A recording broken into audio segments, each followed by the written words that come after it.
Would you like to hold for 2 or 3 minutes, or do you want to get started and just have them come in late? Corey? I have no. Do we have enough people online to justify starting right now?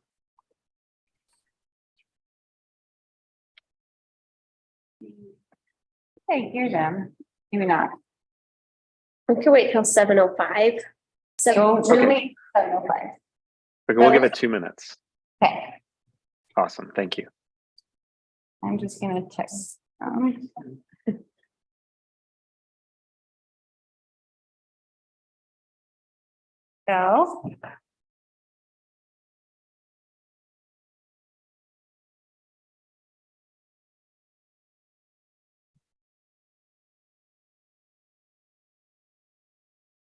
Can sit wherever and It's great. It's great.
you can plug in right here.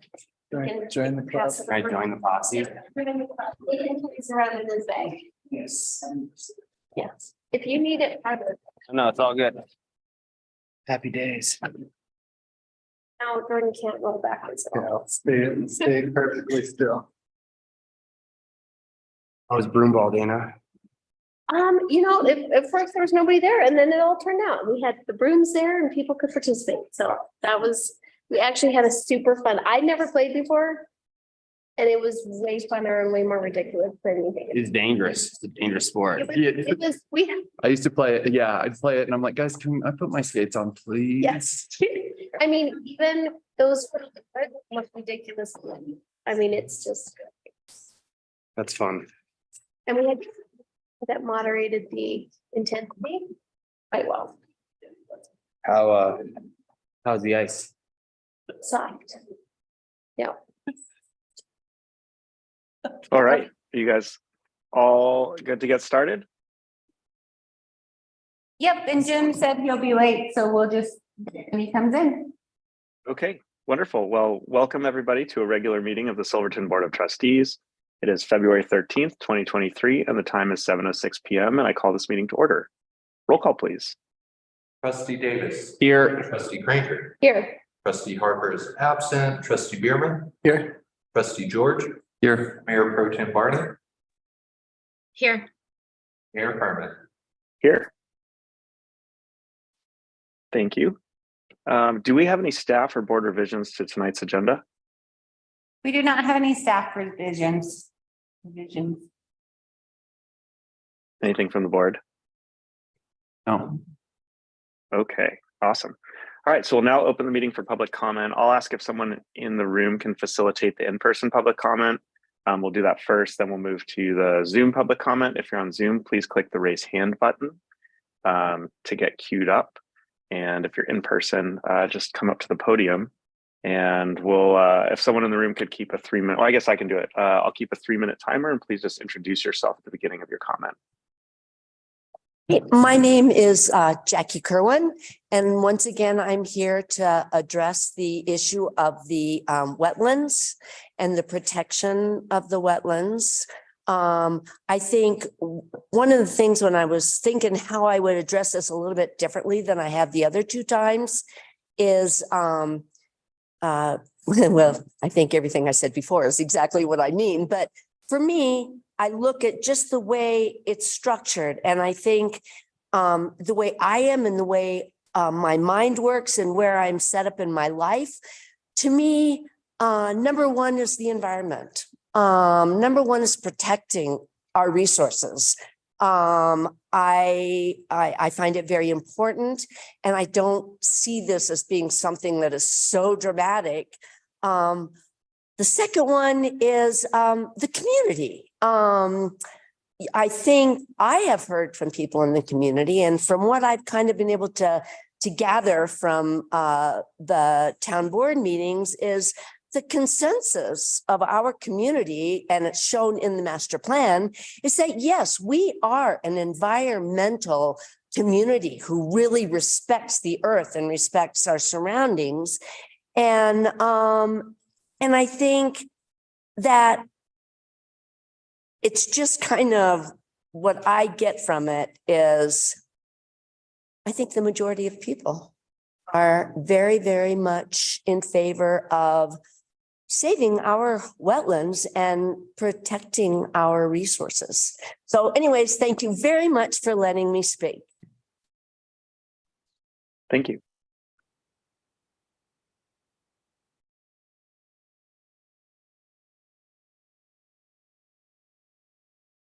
My name is Scott Petchenhire. And when you were elected, one of the responsibilities you took on was upholding the town master plan. Two of the biggest concerns of the town citizens when they worked on the master plan was the environment and affordable housing. And that's one of our biggest problems, is affordable housing. Many of our available homes and lots were bought up by folks wanting vacation homes or vacation rentals. It has made pretty much anything in this town not affordable to folks trying to make a living. In this town, the available towns and lots are bought up, development is now spilling to the edges of town, including the grasslands above town and below the shrine. And this includes the small wetlands above the county shops. These areas are not going to be developed by folks trying to survive and work in this town. They're going to be developed by folks who can afford to build there. And that's what's caused the problem for all of you. Whether to allow a small wetlands be destroyed by folks wanting to build vacation homes, or preserving the wetlands as outlined in the town master plan and the wishes of the people. The land in question is a wetlands, whether the Corps of Engineers agrees with us or not. In fact, they actually said it was a wetlands, but changed their mind. They really don't want to deal with small wetlands. They have bigger things to think about. It's just a wetland. It's just a small wetlands to them. You not only have to represent the wishes of the people, but you do have this one chance to represent a small wetlands with its associated animals and plant life. One chance. This wetlands has no voice. It just exists. It's up to you to be its voice and do what is the right thing.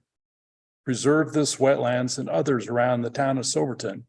Once it's destroyed, it's not coming back.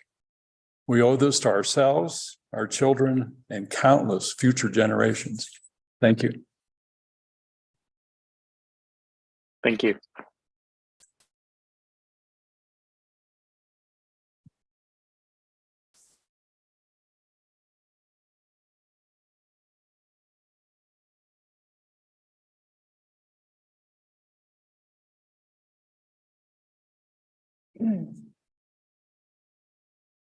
My name is Lisa Merrill, and I'm here again representing just myself and my family.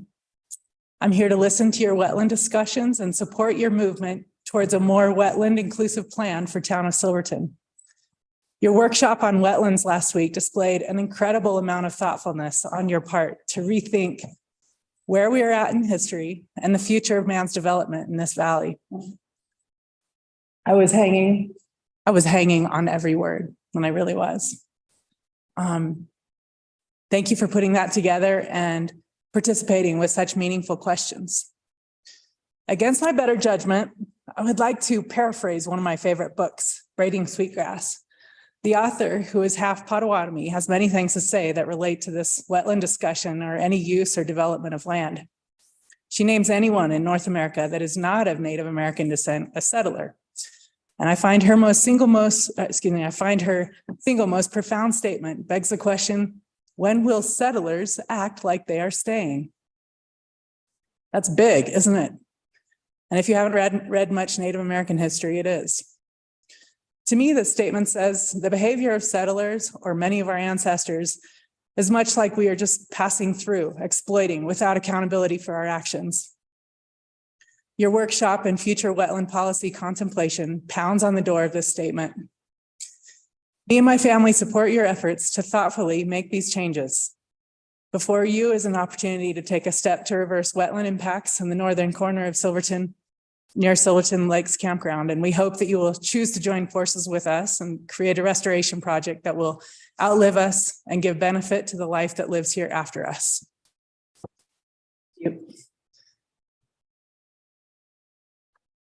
Thank you.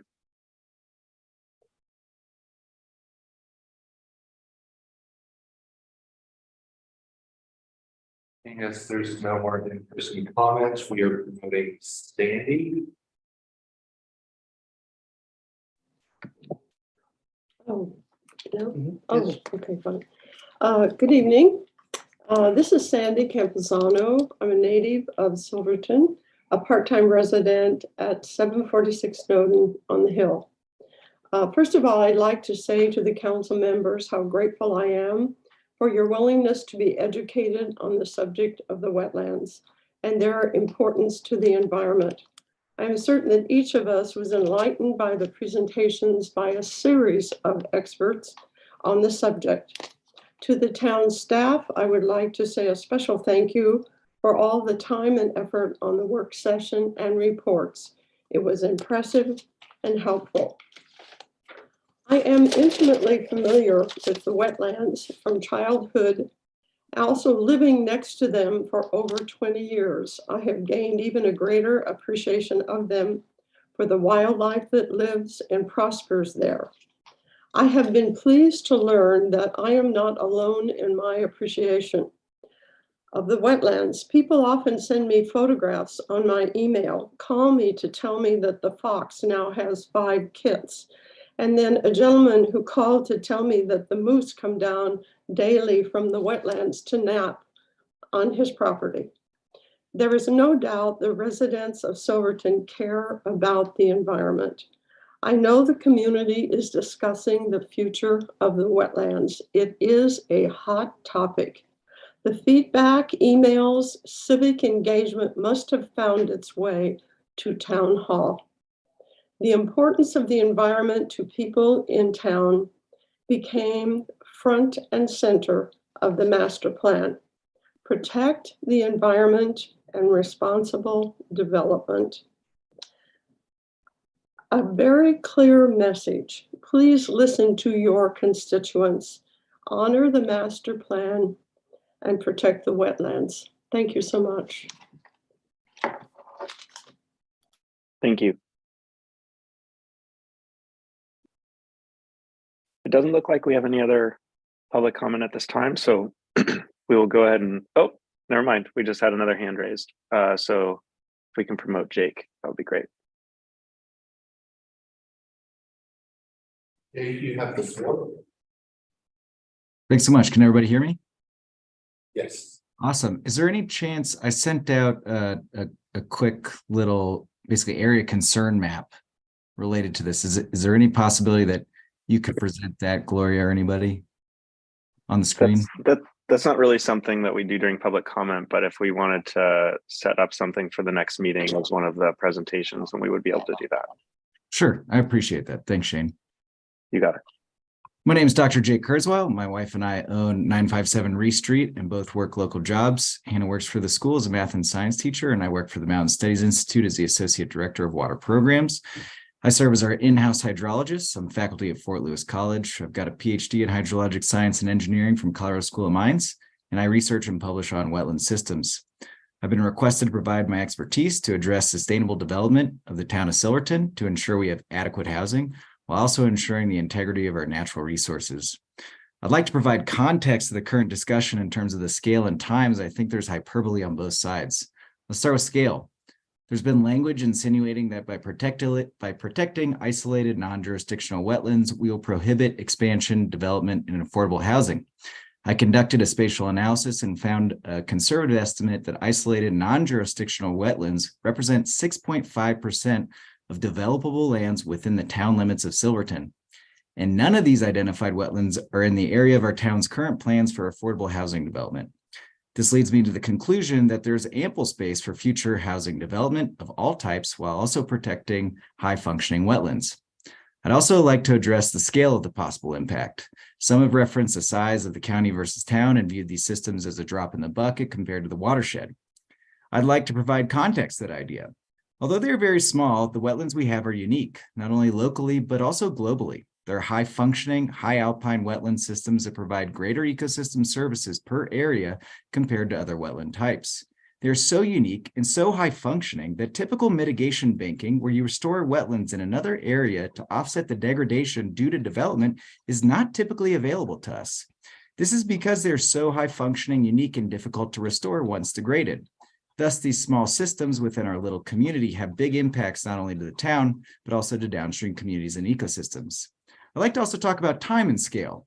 These isolated wetlands, and particularly fens, take thousands, if not tens of thousands of years to form and only days to destroy. The impact of degradation is immediate. These systems represent 3% of the land surface, yet store double the carbon of our global forests. When you degrade these systems, you immediately begin to release that stored carbon in the atmosphere. You lose the keystone habitat. You lose the ability to mitigate heavy metals. You lose the ability to mitigate flooding. You lose the beauty they provide.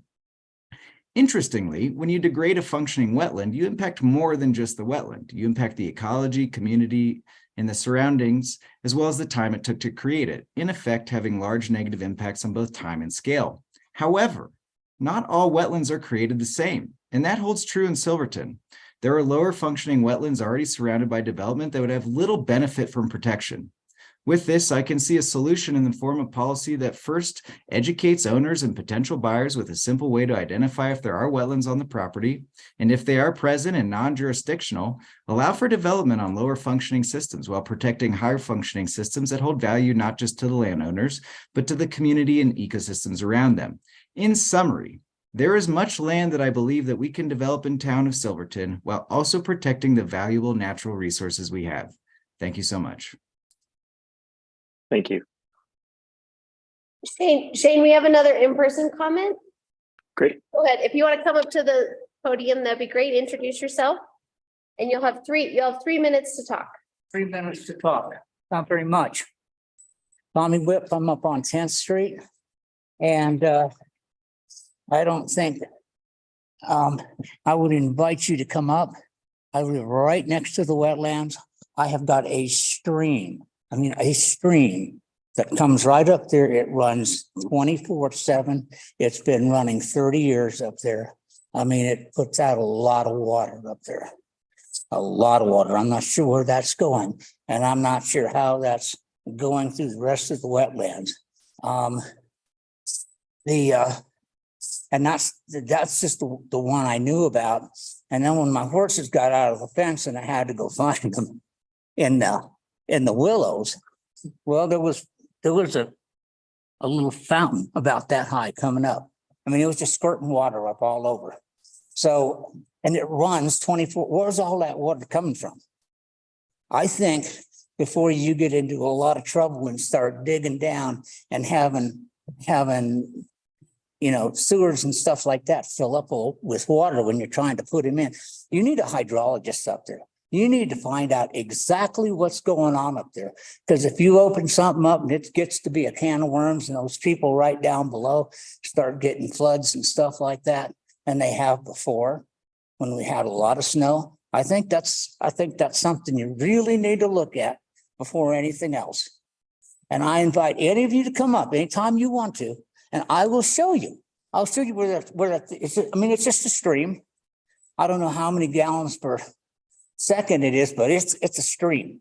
It's above ground most of the year. Sometimes it goes underground. I'm not sure exactly where it goes to, but it's a considerable amount of water And it's something we're thinking about instead of diving in. I think you need a hydrologist up there before you put yourself in a position that's not very good to figure out where everything is and what you can dig and where you can't dig. I mean, I'm serious. And then the other thing up there, like Sandra was saying, there's a lot of wildlife up there. I got pictures in my phone because they come over there. I mean, they're in and out of the willows all the time.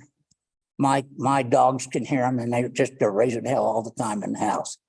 You know, if they're raising hell outside, I bring them in. But I mean, there's just everything up there. I've seen lynx up there. There's coyotes up there, obviously. There's foxes. I've seen 2 foxes together, so I know there's at least 2 foxes up there. And Mama and her twin calves are always coming up right there, right next to the willows, and they're laying down. They're spending the night there. You get up in the morning, and there they are. So if any of you haven't seen, you know, a moose and her calves, let me know, and I'll put you on speed dial. So when they're there the next time, you can run up and check it out. But I've got a lot of pictures in my phone. I really do, of everything coming in and out. But that wetlands, you know, when I first built that house up there, Clay Brown, who was Public Works at the time, said, I want you to just go ahead and dig your foundation the first year. We want to see if there's any streams coming through your place. And we dug it, and the only part that was always damp was the far end closest to the willows. And I'm glad I did that, because we put some extra stuff there, and you know, I mean, it still went down a couple inches and stuff, but yeah, Mr. Whiff, I'm sorry to cut you off. It's way over 3 minutes, but thank you very much for your public comment. Adios. You guys come up in, I'll show you. I mean, just knock on my door, I'll show you. And come up after it snows, and you just see all the tracks coming through. Didn't have to wait till the last. It looks like that's all of our in-person comments, Shane. Great. We do have another Zoom comment. Emily, you have the floor. All right. Hi. Thank you. I'm going to make this really brief. I submitted a rather lengthy written comment this morning, and I appreciate and thank everyone for their time in reviewing that and taking it seriously.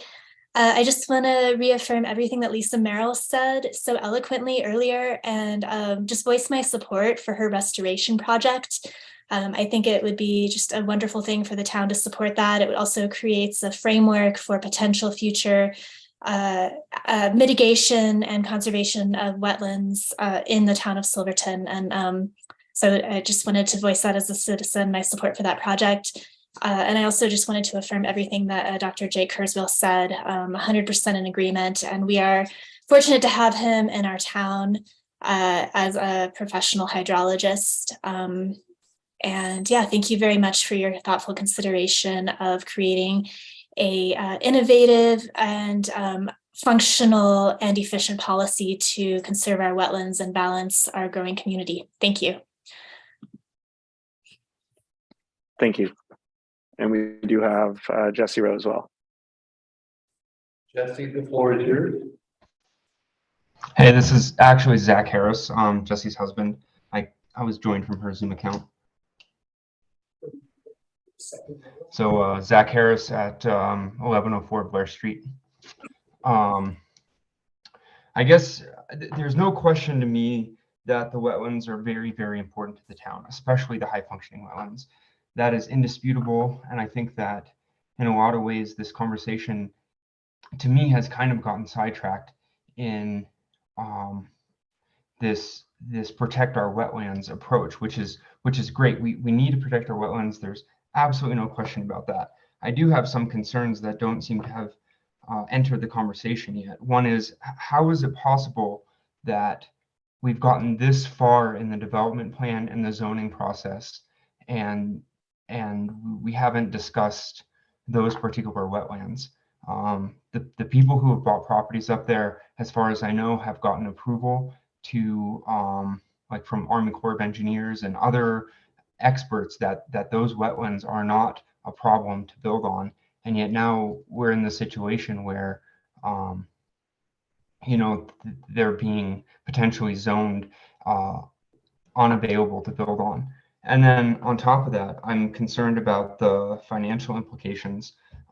Is town planning to pay fair market value for any owned properties that it intends to deem unbuildable? Again, there's no question that our wetlands are extremely important. I'm just concerned about some of the details here that I haven't heard real answers to.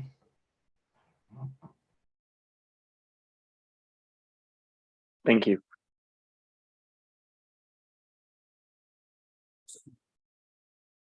All right, unless there's any other in-person comments, it looks like that might conclude our public comment period. Nothing else in person? No more in person.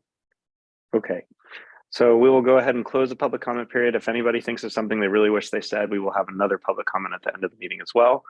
And now we will move on to our next agenda item, which is 3A, the Region 9 Economic Development District of Southwest Colorado presenting on Community Development Action Plan, the CDAP updates. And we have Heather Otter here joining us. Thank you very much, Heather, for being with us. Hi, Shane. Thank you, Mayor and Trustees. Thank you, Gloria. My name is Heather Otter, and I work for the Region 9 Economic Development District here in Durango is our home office. We have an office in Cortez and one in Pagosa. And if I haven't met you in person, hello. And I just wanted to provide some information tonight that is we offer at the beginning of every year for councils and boards of commissioners that talks a little bit about economic and community development and how we may work together with you and all the communities here in Southwest Colorado to make economic and community development happen. And then to talk specifically tonight about the CDAP, or the Community Development Action Plan. And it's on a 2-year review and update cycle. So I would like to share information about that and talk a little bit about how it's weaved in, or some ideas about weaving that with the recent Compass project that you all took on. So just give me 1 second here, and I'm going to share my screen with you and make sure that you can all see it, and give me a thumbs up if that's viewable and a good size on your screen. Okay.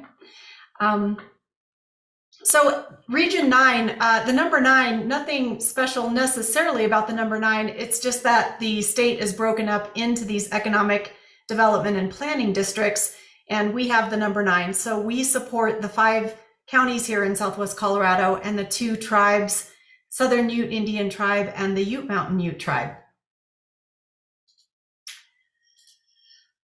So economic development, I'm very visual, so I like to use this pyramid when I talk about economic development.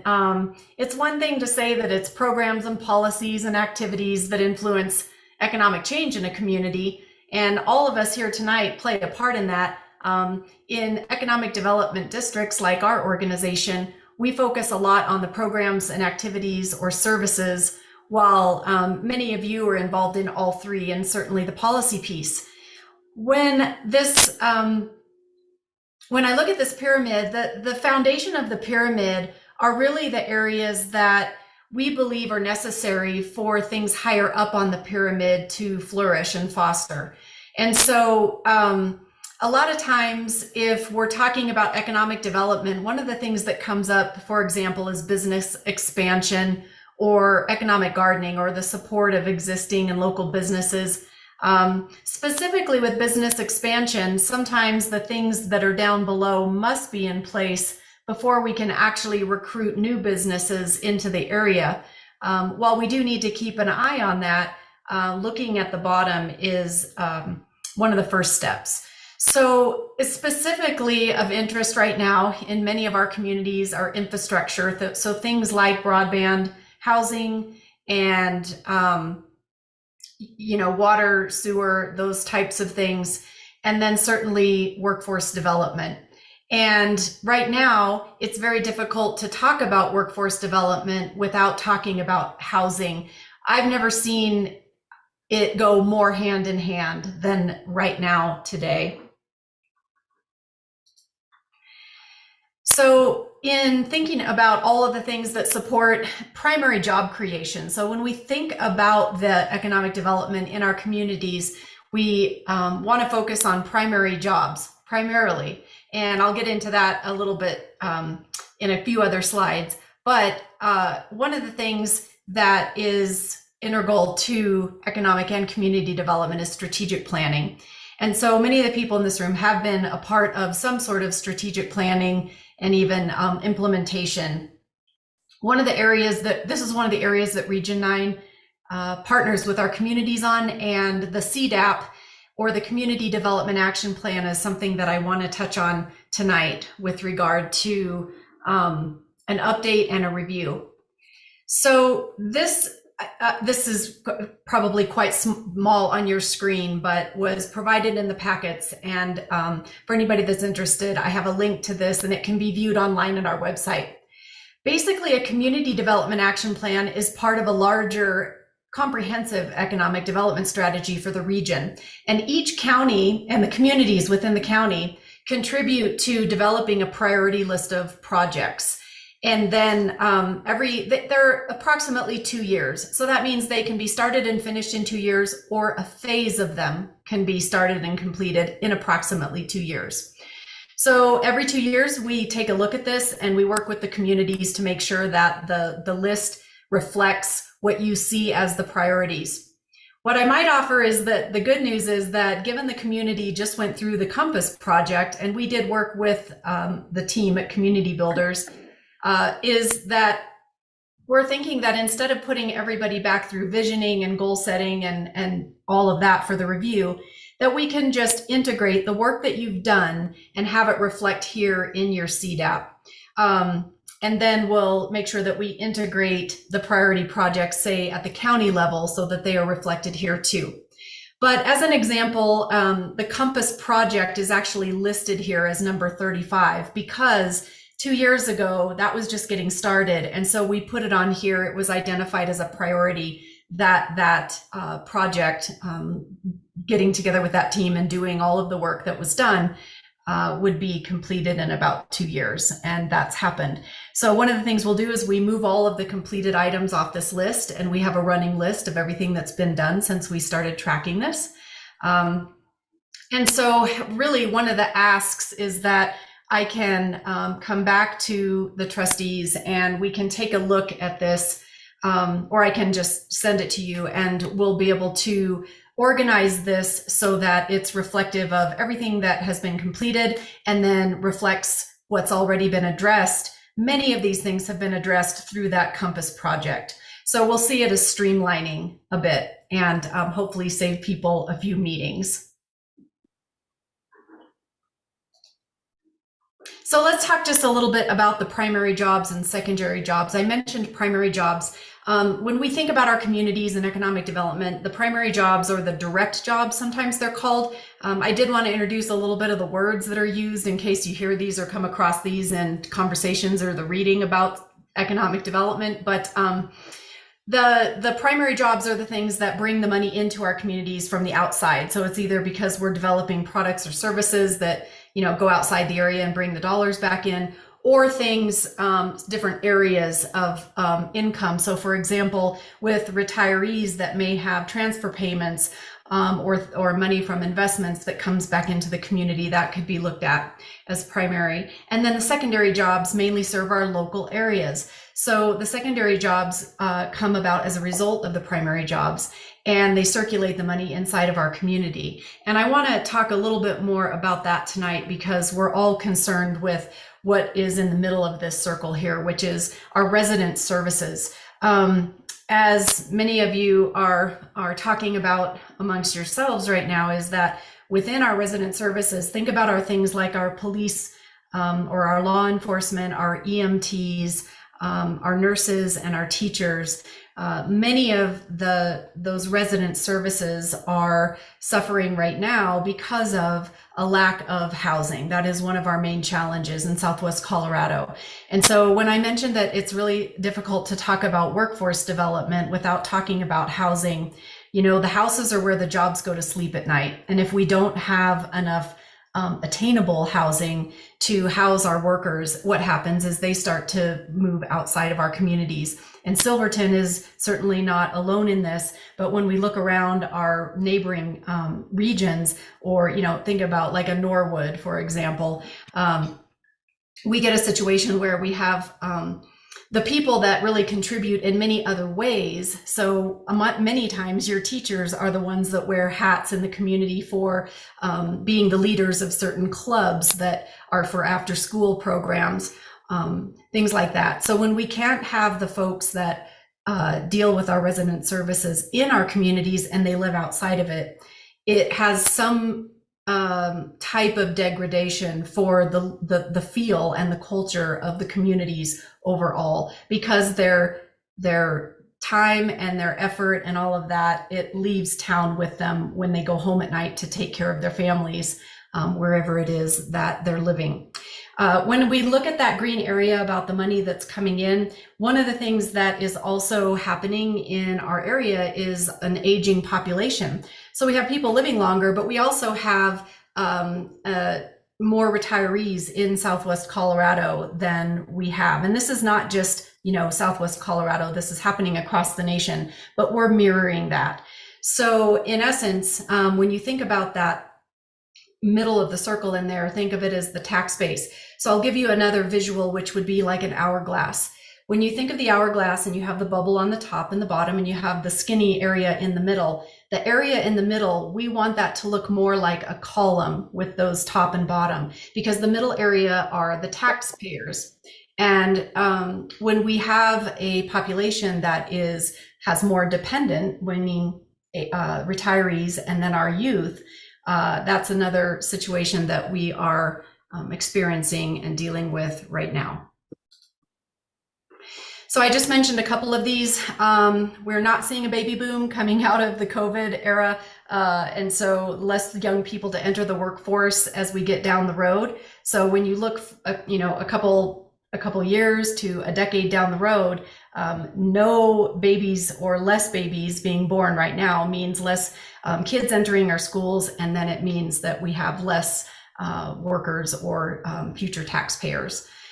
We all know that substance use and mental health are impacting our existing and our potential workforce. So that's been something that has been on people's priority list as well.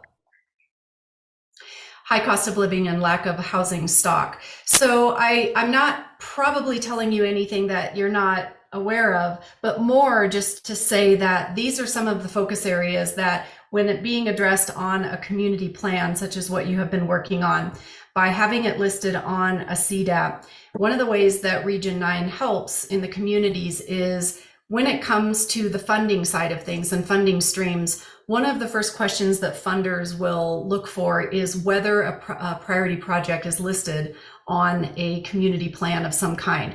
So think of the CDAP as just an additional source of support where it can be listed as having community support. It's another plan. It's not to replace anything that you've done. It's actually there to supplement and support it.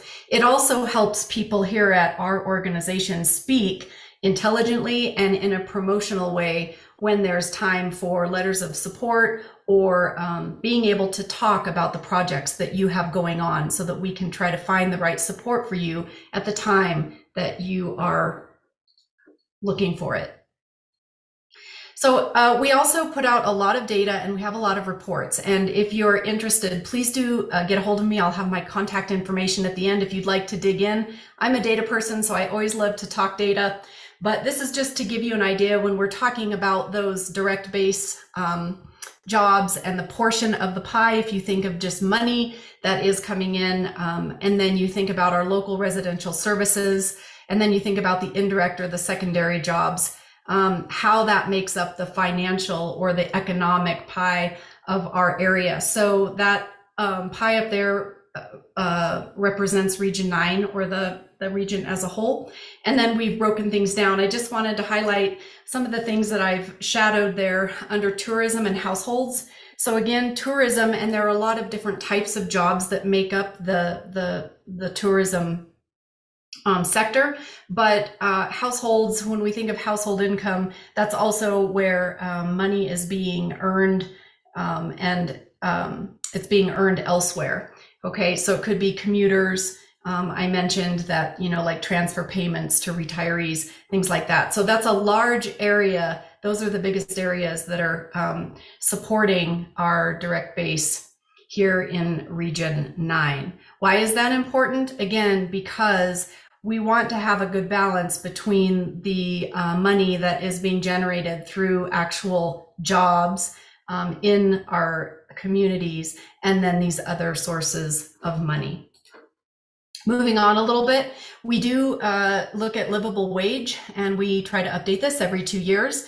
And so this comes out of a bigger report if you're interested, but it's important that we also are able to, whether we are an employer or whether we are just an interested person in the community, maybe you're trying to buy a home, maybe you're looking at developing an existing property that you have, maybe you're looking at hiring people, but understanding what your self-sufficiency wage or your livable wage in the area is a really important piece to understand.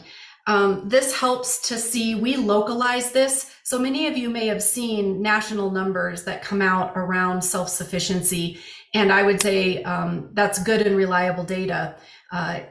Please check ours, because we do some localizing and we work with our state demographer's office to make sure that it's reflective of Southwest Colorado. If you look at national housing or rental numbers, they are not going to reflect what it looks like here in our towns.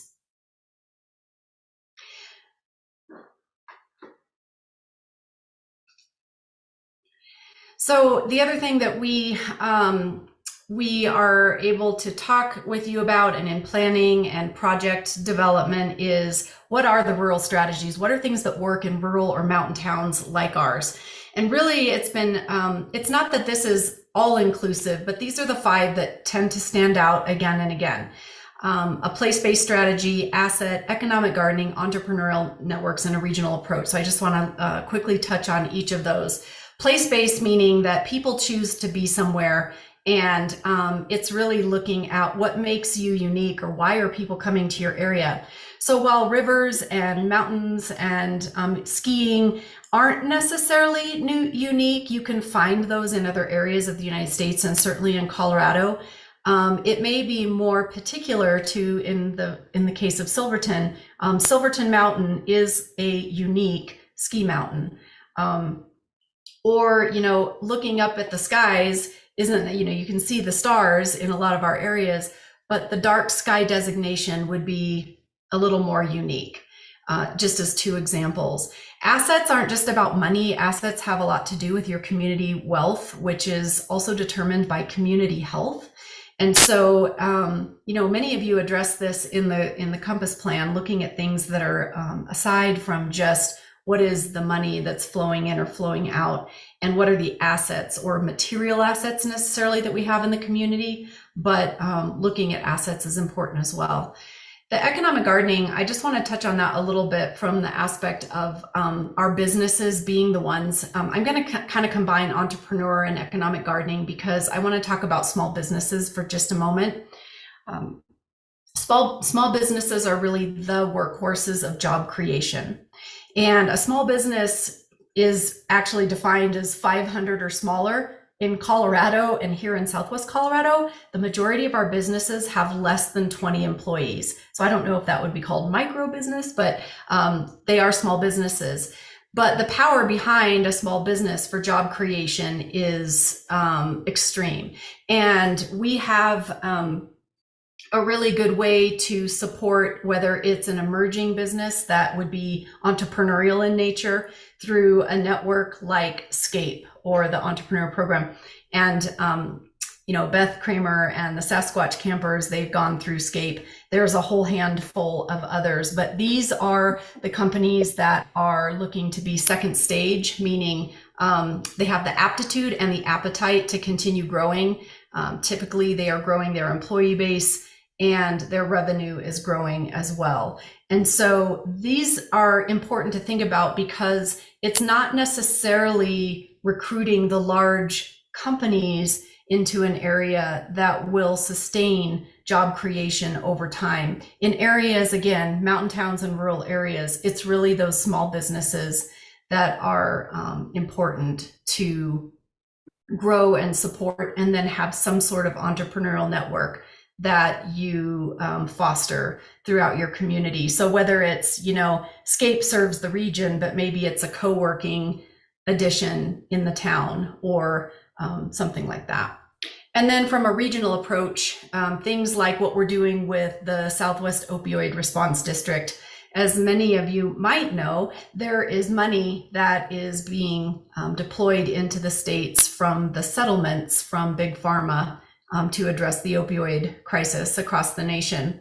Our region has had all of our governments nod their head to say, rather than taking our checks from those monies individually, we're going to pool them into a regional fund and then leverage that money so that we can have a bigger impact that will benefit the region.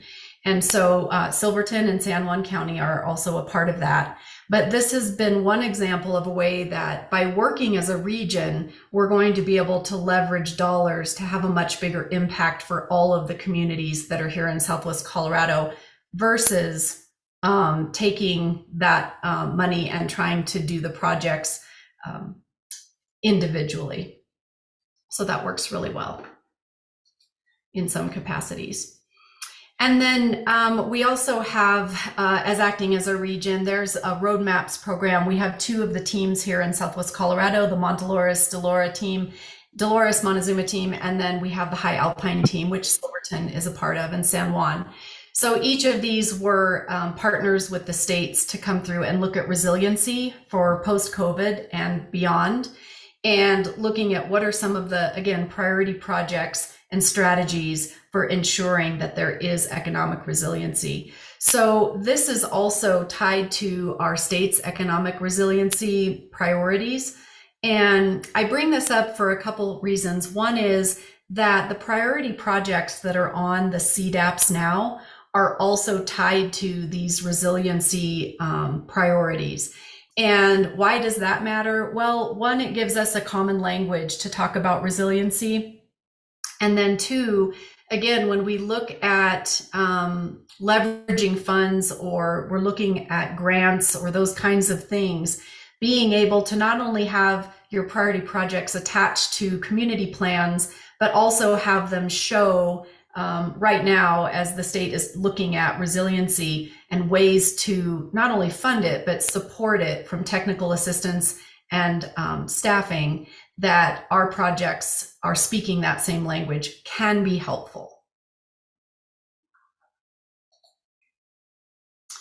I mentioned Scape, but just if you have an interest, or if you're not too familiar with Scape, or you would like to see some of the pitch videos from some of the other companies, if that's of interest to you, I can certainly provide more information after the fact. So again, going back to priorities for resilience, these were some that came from the state resiliency framework. And most of the priority projects that we're talking about here in Southwest Colorado, they all tick and tie to these particular priorities in some way, shape, or form. Now, for example, some of the ag and food security priorities, they resonated more with Dolores County and say the town of Dove Creek than they did with maybe Silverton. But the point being that all of them are relevant to us here in Southwest Colorado in some way, shape, or form. When we think about the planning, another thing that we can help with is if you are wondering about metrics and how to measure things, and especially as we're talking more about our community health as a way to think about community wealth. Typically going back to the idea of housing, if we just sort of tie health and our issue with housing and then things about measuring that community wealth together. One thing that I heard the other day is that housing and having attainable housing stock is like a vaccine. It vaccinates against so many other things that if you, again, thinking about that foundation for people, that if we do have to weather another pandemic and somebody loses their job, if they're not also in the midst of not being able to find solid housing, that can be doubly disastrous. But there's a lot of things that just having helping people to find home ownership or ways to have ownership over homes can be a vaccine against these other things. And then that contributes and ticks and ties to our health, our community health. So if there are things that you're looking for when you are in the projects and looking to align those metrics or come up with metrics as a way to measure things or progress, we can certainly help with that. All right, and then I'll just end with a few bits of information. This is really, and this is provided to you if you want to look at it after the fact, but this is just a map to show when I mentioned the economic development regions that are across the state. And so we do work very closely with Region 10 that you'll see a little to the north of us on many of the projects. So sometimes we don't just act like a region, but we actually reach across those lines, and we've partnered with things in the regions that are surrounding us. One of the things here, this is just a list of the programs and services that are there for you with Region 9 and that we can help with. The one I just want to mention here is Enterprise Zone. The entire county of San Juan is considered an enhanced enterprise zone. And so what this means is that there are, and that will be, that designation will be all the way through 2024. And then the state will look at those and we'll know more about that for 25, 26. But for businesses, this can be very helpful because there are many, many, many tax credits that you as a business can take being located in an enhanced enterprise zone. And so not only can we help you, with the ins and outs and how to pre-certify for that, we always encourage businesses to pre-certify because you have to do that each year. It doesn't obligate you to participate in the program, but it prepares you in the event that any of those tax credits make sense for you. And so this is just a very quick list of some of the things that we help businesses with that are in enterprise zones. But whether it's commercial vehicle investment, whether you're purchasing equipment for your business, maybe you're doing some rehab on a vacant building, maybe you're doing some job training for employees.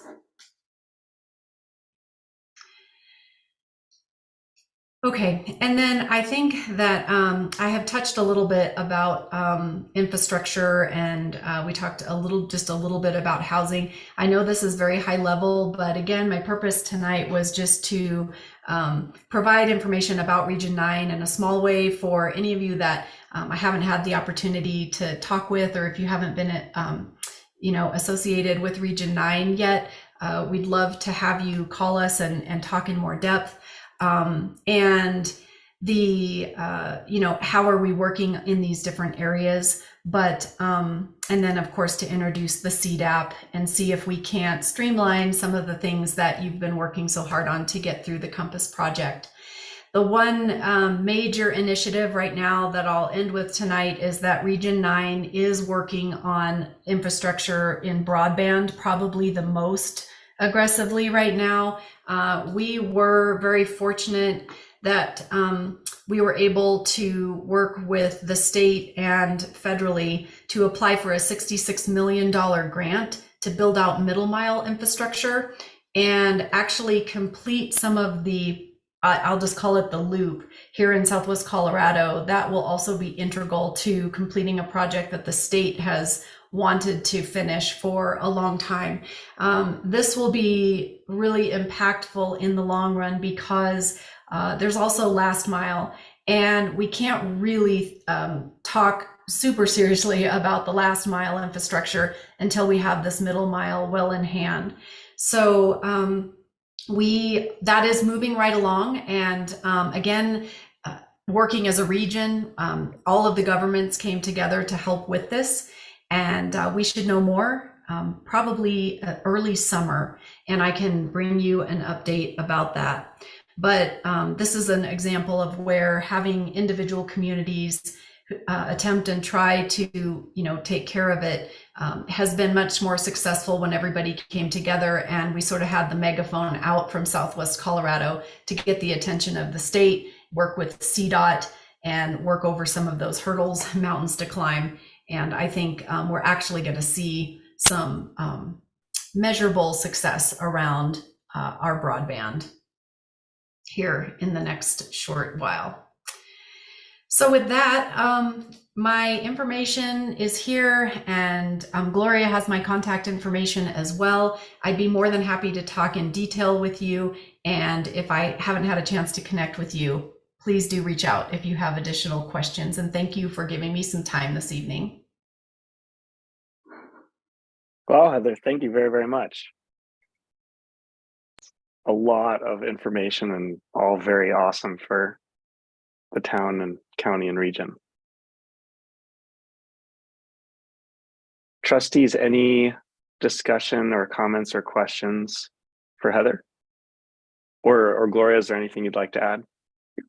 One thing I would like to propose is that staff prepare an update to the town related to the CDAP priorities at a regular meeting in March, along with some other ongoing projects that this board has started last year. So just kind of like a full comprehensive update coming to you in March. Sounds awesome. Heather, could you just clarify for the public, because I think it's confusing, when we look at that CDAP table, there's a CDAP number, and I think the automatic tendency is to look at that as a ranking of priority, but obviously we have the ranking on the right side. So just clarifying for everyone what the numbers relate to in the left column. Thank you for asking that, because I love when we get used to the things that we work in day to day, and so I'm always appreciative to make sure that what I'm saying lands. Those numbers on the left-hand side are actually just the project number in the list of priority projects. And so the way that that summary was provided on the slide is actually sorted by the priority, low, medium, or high. I'm sorry, the ranking of low, medium, or high, not the priority, but the ranking of that project. And so there is a more detailed description of how projects are ranked and the criteria that they meet for being low, medium, or high rank. And those can be changed. It's not set in stone. That's why we do a review every 2 years. But there's a detailed, the details for each of those projects that I showed you in the summary are also available in the longer CDAP document. So I'll make sure that there's a link that is provided. And actually, Gloria has that too, if you're interested in seeing the details of those. Thank you. That is included in the packets. You don't have it. Great. Well, if there's nothing else, thank you so much, Heather, for putting together that presentation and joining us tonight. Thanks and for all of your hard work on behalf of the community.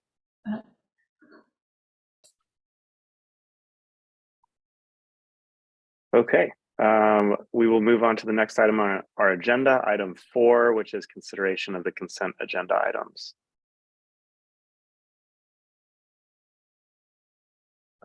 If I may, Mr. Mayor, we do have a special event application for the second annual Silverton Bank Slalom snowboard race over at Kendall Mountain on February 25th through the 26th, so the final weekend of the month.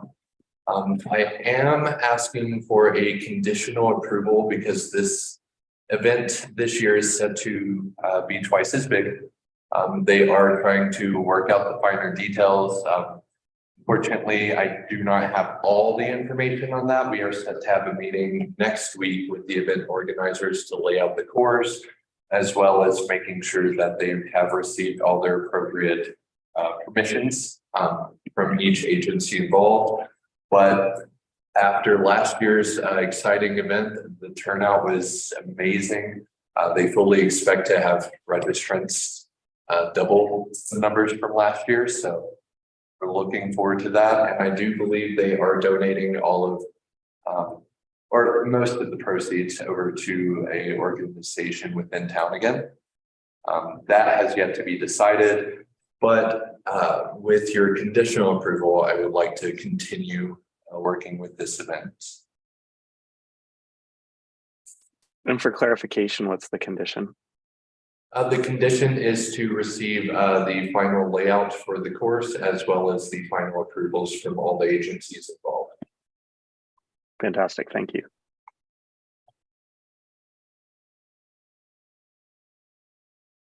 Trustees, any other comments or questions on that or any other item in the consent agenda? Would someone like to make a motion? Make a motion to approve the consent agenda. I'll second. Thank you. Roll call, please. Trustee Davis, Yes.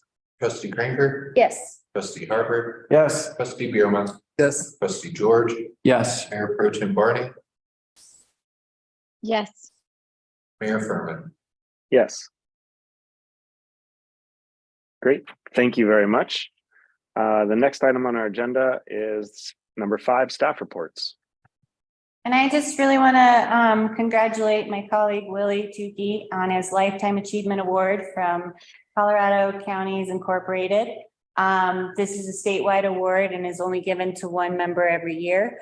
This was celebrated at the last county commissioners meeting. So it's pretty exciting. And then I'd also like to thank my staff for keeping the town running while I was away in January for a procedure. And I'm really just honored to work with such smart, passionate, reliable people.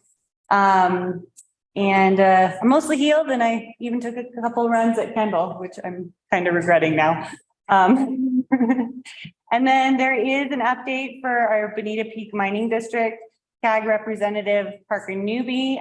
He wanted to clarify that this upcoming meeting is a work session with CAG and SPG. And there will be a follow-up public meeting in March and April.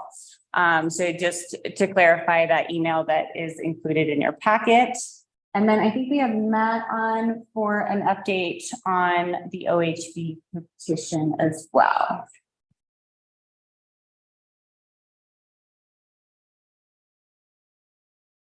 Promoting them to panelists. Matt, are you with us? Yep, can you hear me? We can hear you. Okay, oh, there we are. All right, so just a quick update. There was the petition to create a OHV route within town limits was recirculated after having its deficiencies that it was found to have in this hearing a few months ago. Those were corrected, so the petition was recirculated and it is about to be verified for signatures, just waiting on receiving a voter registration from the county clerk, so I can go ahead and do the signature verification. Great. And does anybody have any questions about that or the timeline going forward?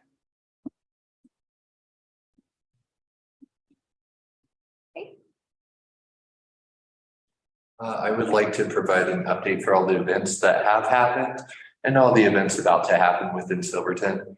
Whiteout was a successful year with a new director at the helm. He had the assistance from staff as well as previous directors to ensure that it was a fantastic event. Snowscapes, my absolute favorite event to happen in Silverton, was a great success. A huge shout out to the Creative District, Silverton Strong, and the Silverton San Juan Fire Association for putting on such a epic show. If you have a chance, hop on Facebook, look at the pictures from Westburg. At one point, he was wiped out by a derby sled, and he still got the shot. Coming up, we are going to start the road closure for Blair Street and some side streets for the Silverton Ski Door coming up this weekend. Those road closures start on Thursday and end on Sunday. And the final weekend, thanks to the board, we will have the Silverton Bank Slalom over at Kendall. I highly suggest that if you have not participated in any of these events, that you do so, because they are amazing and fun and just a good time.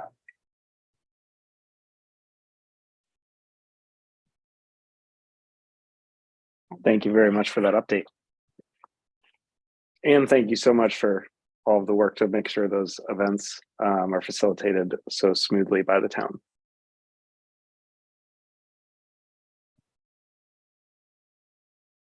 All right, any questions from the trustees on staff reports? No. Sounds good. Moving on to our next agenda item then, that will be trustee reports. Does anyone have a report they would like to share? I wanted to echo Nathan's sentiment on Snowscape success and also put an appeal out there for some adult cardboard derby participants. We get really great turnout from the kiddos. And I think it's time to raise the bar and have some friendly competition. Maybe we have a little Avalanche versus Golden Box sled teams, or maybe some town staff, maybe some Silverton Mountain. You know, we could just really amp this up. So I think it'd be really fun to have some adults. But I really wanted to also thank the Creative District for making the workshop so accessible for everybody. Really make it available for all kids to participate and town members, and for staff to really make this happen, because it is a big town effort. And it really, you can sense that it's something for the community. And as I was there, it's one of those events where you see the most different kinds of people showing up, right? And enjoying a good time. So I really appreciated that.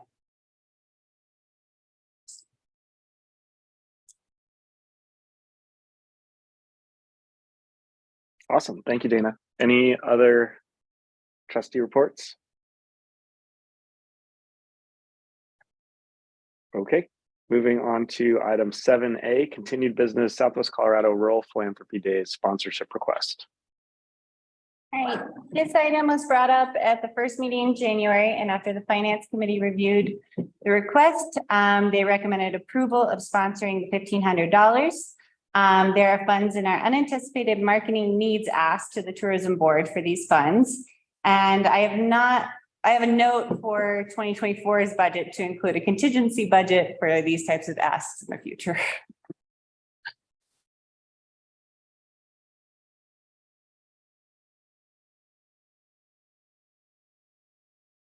Trustees, what say you?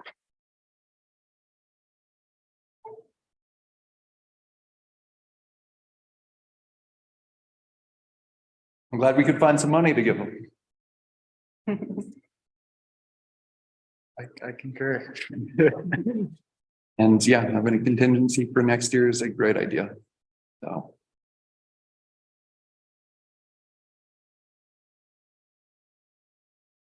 Great. I recall from the last discussion that the main issue was just whether or not we had funds, and then also how we wanted to handle requests that didn't happen in the main batch. And it sounds like Gloria has addressed both. So are there any new concerns, or there are any other particular comments about this, or would someone like to make a motion to approve this? I'll make a motion to approve the sponsorship of Southwest Colorado Rural Philanthropy Days in the amount of $1,500. I'll second. Thank you. Roll call, please. Trustee Davis, Yes. trustee Cranker, Yes. trustee Harper, Yes. trustee Bierma, Yes. trustee George, Yes. Mayor Pro Tem Barney, Yes. Mayor Furman. Yes. Passes. Fantastic. Thank you. All right. Next item on our agenda is continued business item 7B, wetland rehabilitation project funding options. And we have two kind of related wetland items on the agenda tonight. So to be clear, tonight's discussion is on the restoration of wetlands and potential policy development of wetlands, and we're not focused on a specific project tonight. So there's been some electronic public comment on the Roberts Road and Gibson application. Both Roberts Road and Gibson applications will be reviewed at our next regular meeting on February 27th. So tonight's discussion is on funding restoration project with CDOT and a private landowner to revive a wetland. And then the second one is direction to staff to begin drafting a wetlands policy for town. So the first topic tonight is funding a wetlands restoration project. The project is a public-private partnership to restore a degraded fen in the floodplains of the Animas River, northeast corner of town. This project was presented to the trustees at the January 23rd regular meeting, and the memo has been updated with the requested information, including funding options and what restrictions would be in place on the restoration area if funded. John, our Public Works Director, had a family commitment tonight, but I can speak to the funding option. So we have an enterprise fund set up to receive contributions from the state lottery system that is restricted to fund development and maintenance of conservation sites. I've included a list of all of the eligible projects for that fund. And this project would be eligible for that funding as I've demonstrated in your agenda packet memo. Staff is asking for direction from the trustees if they would like to pursue the project. And in this case, we would draft a resolution for the next meeting to come before you. So I just wanted to kind of prep you for this before we made a presumption and drafted a resolution. And this is a great opportunity for the town to collaborate with CDOT and a private entity to act on one of our master plan goals for the environmental stewardship. And also, like, we're not purchasing land. These are our streets and alleys that are in between the land.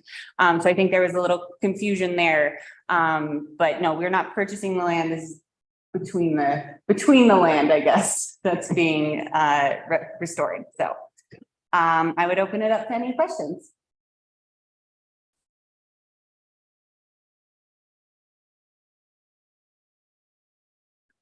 Or discussion.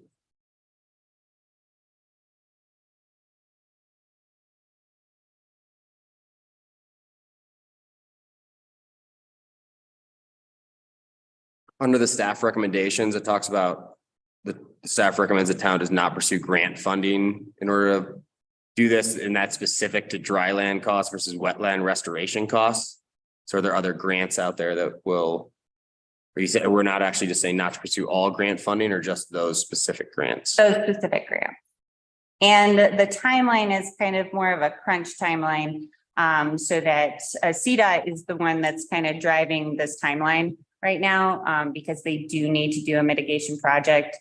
And that's why we're like, we don't really have time to do that. That's another reason why we thought of the Conservation Trust Fund, because that money has been sitting there. We collect about $6,000 to $8,000 a year. So it's not really a good savings account. It's more of an opportunity account. So it can leverage funds. And in this case, it would leverage funds to restore a fen.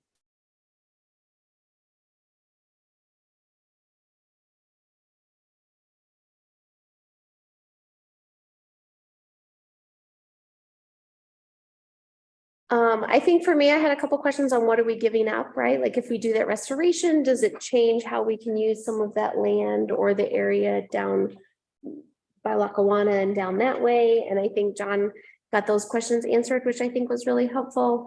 And then in thinking about the concept, I appreciate the funding presented. I think that's a really great option, and that's a fund that is meant for this kind of work.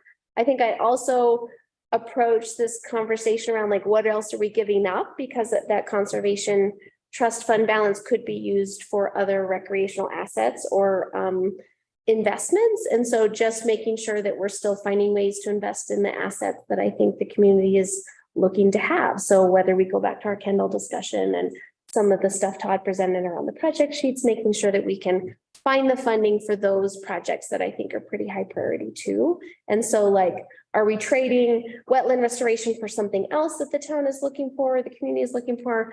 But it still seems like a pretty good use of these funds and a way to leverage a partnership with a local landowner in CDOT. And then I guess another question I had was, does doing this project get us further to the best use of our river corridor? We do a lot of snow storage there. We store a lot of equipment on our river corridor. If we do this trade-off and can use some of the land down by the wastewater treatment plant, does that pave the way per se of utilizing our river corridor more effectively or freeing up that space where we're currently using it for town purposes? So John's not here to speak to that, but Yes. that would be my question is, can we move some of the stuff that's happening on our river corridor down to this area? Yeah, so this ties into a lot of our projects that we're going to be working on, including the wastewater treatment plant, creating more of a kind of centralized area where we store snow and have kind of our public works area. Currently, there are designated wetlands there that are jurisdictional. And this might be a trade that we could do in order to restore this over here while we potentially create more of a public works area over there, which would then take away our snow storage next to our river right now and open that up for more recreation. And I think too, a question I had was like the likelihood of success. I mean, it's kind of a gamble. And so I guess that was just a thought in my mind is like, we're funding this money, which is not an insignificant amount of money for a hope for potential of wetland baking and swapping of land. So what, I mean, I think we got some more information about the success for that, but it still is a little bit of a unsure thing.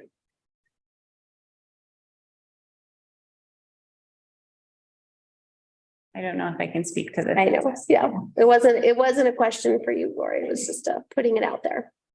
We still are able to keep the prospect in mind of our trail system going through there. Yes. That was the question that we asked, and they said boardwalks would be a That was potential. important for me.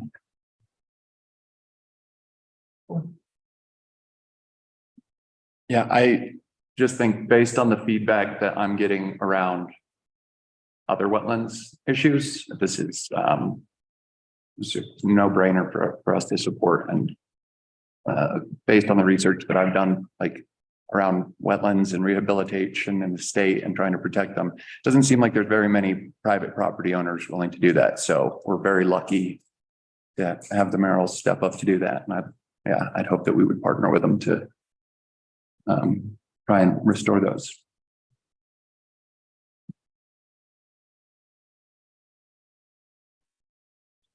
Wait, is this a partnership with the Merrills or CDOT? Both. Yeah, okay. Double partnership. Yeah, okay. Just wanted to clarify that.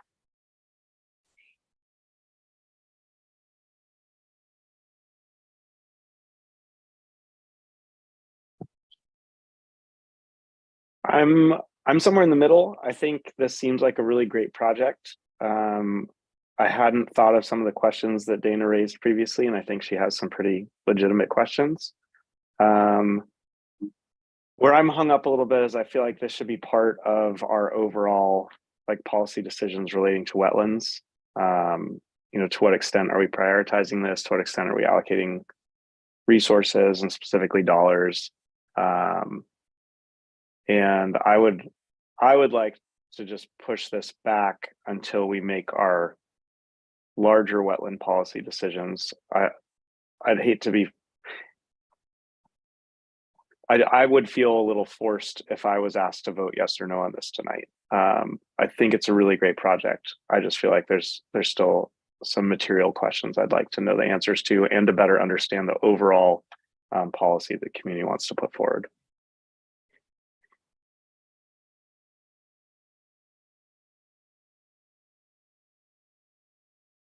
Yeah, I appreciated Dana's questions as well. I thought John's framing of this for us in our last meeting was really helpful. My understanding is that there's a timeline constraint, or I'm just wondering, can we be really specific about like how much time do we have on this to push it out or not? Sure. And I did follow up with John today on that one. And he said if we needed more time to think about it, probably not pushing it past April. So is that? Maybe if I can later. Yeah, do you mind if I ask? Lisa is here and I just wanted to confirm the April date with Lisa as well.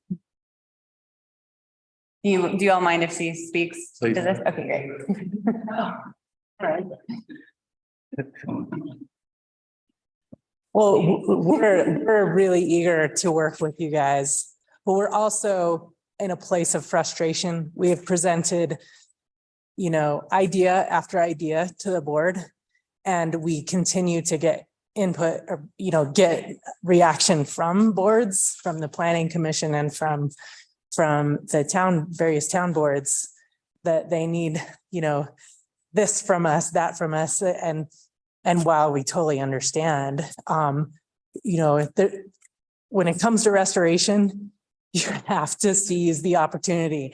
I mean, all of us at work, we see an opportunity come that has funding, that has all the stars aligned, and I feel like this kind of has that. And I mean, I don't know if this isn't where you want to go with this plan, how many more years of asks do you want the Merrills to come to you with to continue to do a restoration project here? So I guess on our end, we would appreciate the, you know, that the back and forth understands that we are working hard on this too, and we have been for a bunch of years now. So respect our time, but we absolutely want to give that back to you as well.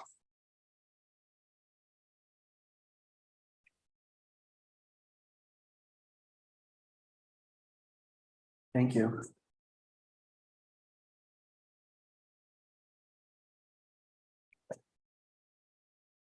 I mean, I think Shane brings up a good point as we're looking at wetlands as a whole.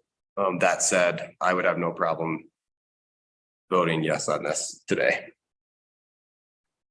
But I think that's the cart and horse thing, where you're totally right. It seems like it should have been flipped in the order, but falls within what I think is appropriate. And for clarification, I don't want that to sound like a criticism of Gloria and the order in this agenda, because the next discussion is overarching wetland policy, and it's unclear whether or not we will set specific direction tonight. So I don't know that it would have made a material difference on tonight's agenda, which order we talked about it. That wasn't what I was going with. It's just totally. I just more general. It has nothing to do with the Gloria and the way that the A and B thing. It's just I agree that it's a big decision and right before another larger conversation. So should this be in the con column, that there's a time restraint on this, that we need to be acting in a swift manner? Okay.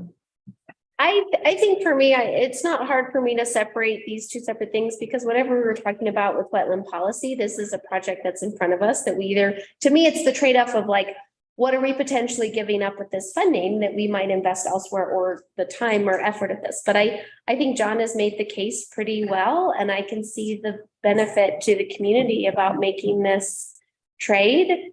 And I think my fears were alleviated about like how we could use this in the future. Like, are we changing the way in which we could use this land that the town currently has? So I don't feel like there's incredibly unanticipated consequences that we're not foreseeing. So I don't have a problem separating these out, because I'm not sure that any policy discussions we talk about or potential necessarily would change the direction of this project. And I think, to Lisa's point, like respecting people's time and not necessarily having us push it off to another meeting could be helpful.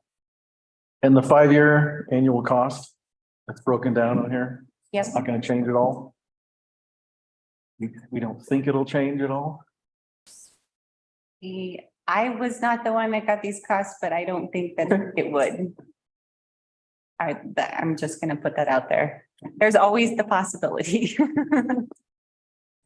And this would be something we could budget for 2024, the $8,000, rather than using it from our lottery fund.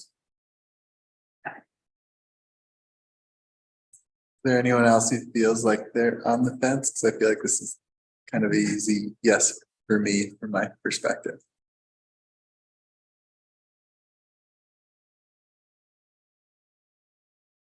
I support this project. I think Dana brought up really important questions too. I you know, my hunch, and I don't always think hunches are the best basis for decisions, but my hunch is that as we continue these discussions and we do get the horse back in the right spot and the cart going the right direction, we'll probably see that, you know, these two things are going to align.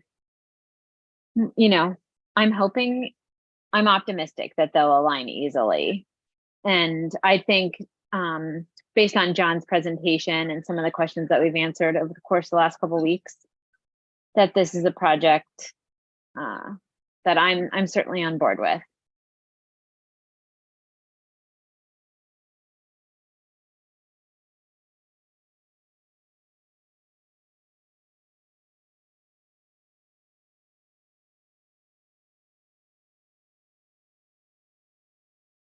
So is this motion or direction?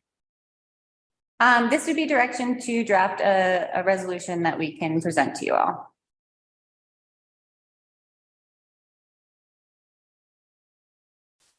I'm good. Vote on direction.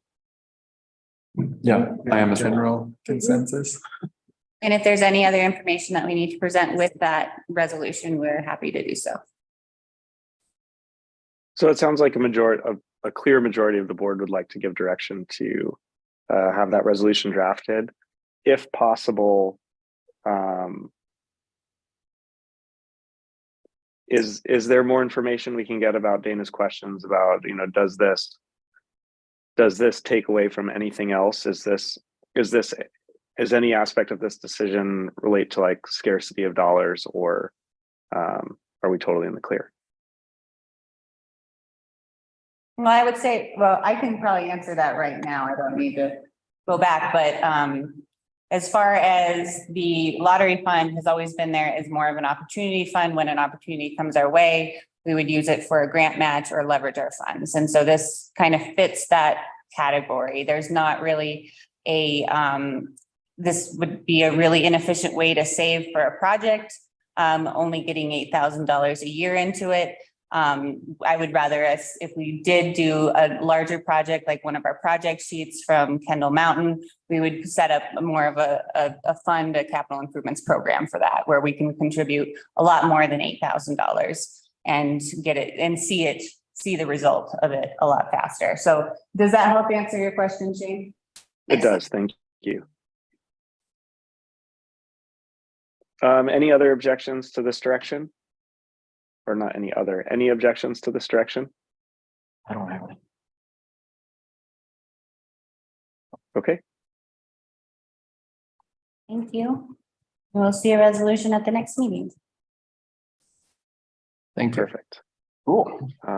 We will now move on to continued business 7C, staff direction on wetlands policy options. All right, and so in your agenda packet, we've kind of identified that our municipal code doesn't adequately address wetland policy in Silverton, jurisdictional or non-jurisdictional. The board attended a work session on February 9th to learn more about the wetland delineation and review policy options. And staff is now asking for formal board direction to draft a policy that would at least define the procedure for projects within jurisdictional federally regulated wetlands. And then staff would also like direction if the trustees would like us to work on or work through a policy that would delineate non-jurisdictional wetlands. So there's kind of a two-part to this, if that's where the direction you all want to go.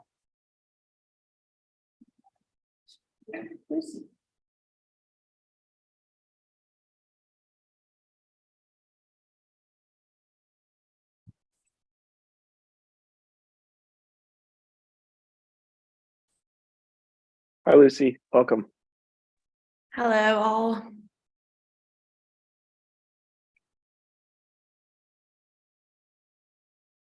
Well, who'd like to kick off this discussion?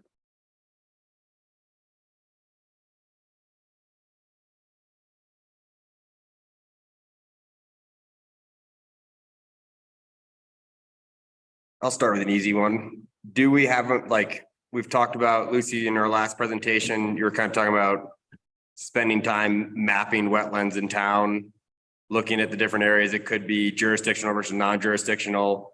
Like, do we have that information, or is that something we'd be starting fresh with? Do we have a current map of areas of concern? Is that the question? Yeah. We do not. There are national maps that show areas of concerns in Silverton.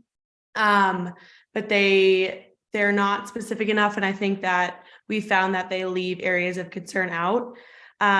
So if we were to go that way, we would bring in wetland experts and ecologists and hydrologists to do that mapping for us via kind of drone imaging as well as ground testing. But that would be something that we would have to do, and we'd have to spend the money on.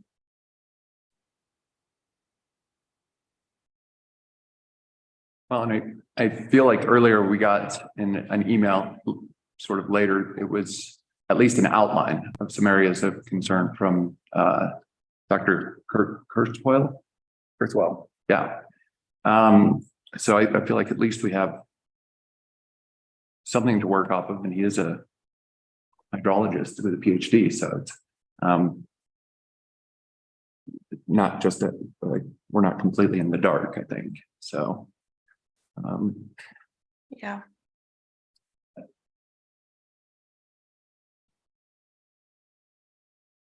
Oh, go ahead. No, you had your hand raised. Okay, in regards to the mapping, I think if it's going to be, I think Lucy, in your memo, you mentioned sort of how that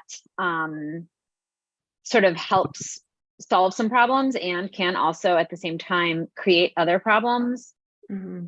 And so I think, yeah, it would be important for us to have a little bit more discussion about, I think the process behind, if we were to take the direction of creating a map, let's just say that that's the direction the trustees want to go, that we want to at least start with like, where are our concerns? I think that the process in creating that map and how we get to that map really matters. So, just so that it's fair for property owners who may suddenly discover that what they thought wasn't wetland is now in an area of concern, or just so that we're doing it right in the most effective and efficient way for the wetlands, from the wetlands perspective. And so before I sign up for this map, I guess I kind of want to understand the exact process that goes into how we get to that map so that it has a lot of integrity in itself. And when we're using it as a communication tool with the public, it has legs that it stands on.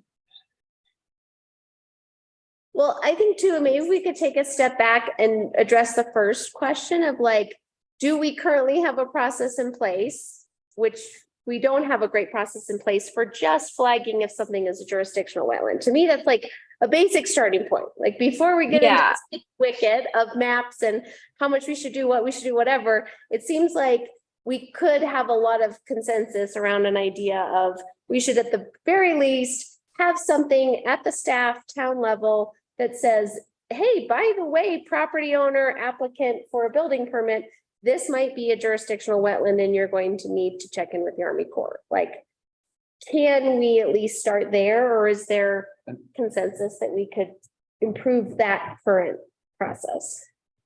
And Shane, sorry to jump in ahead of you and interrupt Tyler at the same time. I wonder if just for the purpose of this discussion, if we could just go bullet point by bullet point down Lucy's memo. Or if we have a structure to the discussion that keeps us sort of targeted. I think we could knock out some low-hanging fruit real quick, kind of a combination of what Sally and Dana said. Something from the last presentation, something that there seemed to be, that John cites emphasized very much is our code is insufficient with respect to wetlands. And he would like to have a more robust wetlands section in the code. I think it's non-controversial, or I imagine it's non-controversial for us to first talk about jurisdictional wetlands. And I would propose to the board that we all agree, or we all consider giving staff direction that we develop more robust provisions in our code for jurisdictional wetlands. I think that's pretty simple. It's something the staff has voiced as a need, seems like a priority for the community. The Army Corps already essentially says we have to, treat jurisdictional wetlands a certain way. So, why not provide that clarity in our code? So I guess my first question to the board is, does that sound like a good starting point for agreement, or is that also kind of rife with other issues that I'm glossing over? Upon reviewing the work session, because I was absent, John Seitz did say, regardless of what we do with non-jurisdictional wetlands, he needs something on the books for jurisdictional wetlands, and yeah, so I think after he made that very clear, I think that's something we can easily get behind, and it's not something that we're going to have to draw up definitions for or rely on a private consultant. That's something that the Army Corps has already done. They already have defined them. I don't know. I think that Shane's correct, that it's pretty low hanging fruit. And so I think there's some really good policy suggestions in Lucy's memo. And I think maybe with respect to jurisdictional wetlands, I would propose direction from the board that we should just put together like best practices for jurisdictional wetlands and, see what a cohesive proposal of what the town would like, what staff would like to do that's implementable, that, keeps administration non-taxing for both staff and applicants and prospective, purchasers or developers of property or environmental professionals. Just what would be the staff's like cohesive proposal for best practices when it comes to updating our code for jurisdictional wetlands.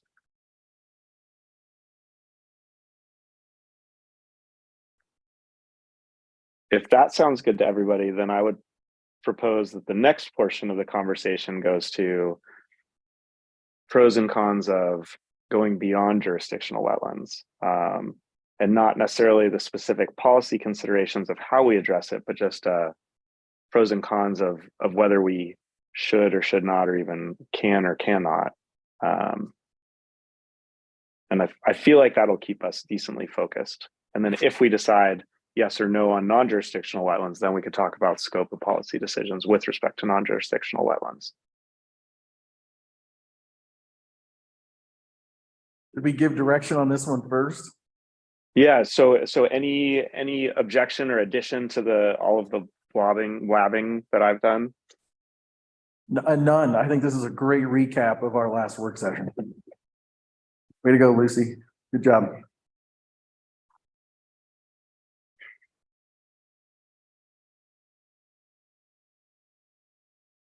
Hard to read the room from Zoom, so you guys have to tell me if I'm sufficiently pausing or prodding, or if there's more discussion needed. Up or something? Yeah, I think for the jurisdictional wetlands, yeah, that's great.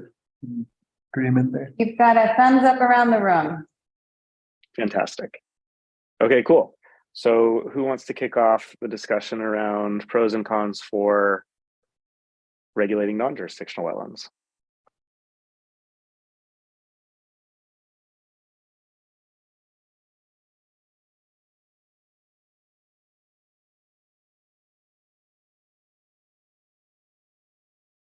I'll go. So when this first came to the board and we realized that we had some wetlands that were no longer jurisdictional, or there was some question about it, my biggest concern was I wasn't an expert and that we needed to get somebody with expertise to help us decide the importance of the wetlands, what they can, what they offer us. And I tried to start from a place of just being more objective and just, getting people that knew exactly what they were worth, or, what they could mean to the town to come and tell us. And I think that that's something that we still need to do. And based off of the research and what I've been looking at over the last month or so, it seems like, especially these alpine wetlands, which are a lot different than like coastal wetlands. Everything I've read says they are so much easier to protect than they are to replace. So, you know, trying to protect our current wetlands is, you know, that should be the priority number one. If you recognize the importance of what they give to our community in regards to helping with drought, which we're constantly in, helping with wildfire. We've heard it again and again, they're a keystone ecosystem. So if you agree that those are, you know, all sort of facts, then I think that we need to then move on to, like I said, what everything I've read is, you know, trying to protect what we have is much easier than trying to replace it later. And as Dr. Kurtzwell said earlier, it could take thousands of years to build one of these wetlands, and it can take a day or a week to destroy them. And, you know, I think that it's more important that we get professionals and experts in here. And I know that Tim Funk and the Tucker Fader during the work session, they said some are, you know, and I hate to say it this way, I guess, but some are worth more than others. Some are more important.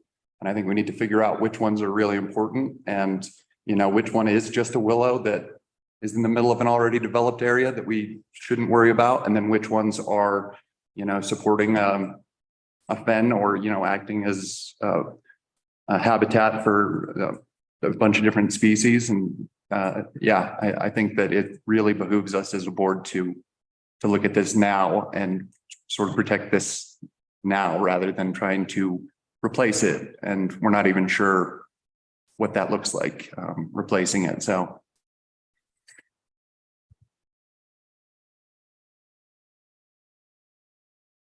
I'd kind of add to Tyler's point too, is one of the sticking points for me was when I'm trying to remember the name, Tim Funk and Tucker Fader. Tim and Tucker, yeah.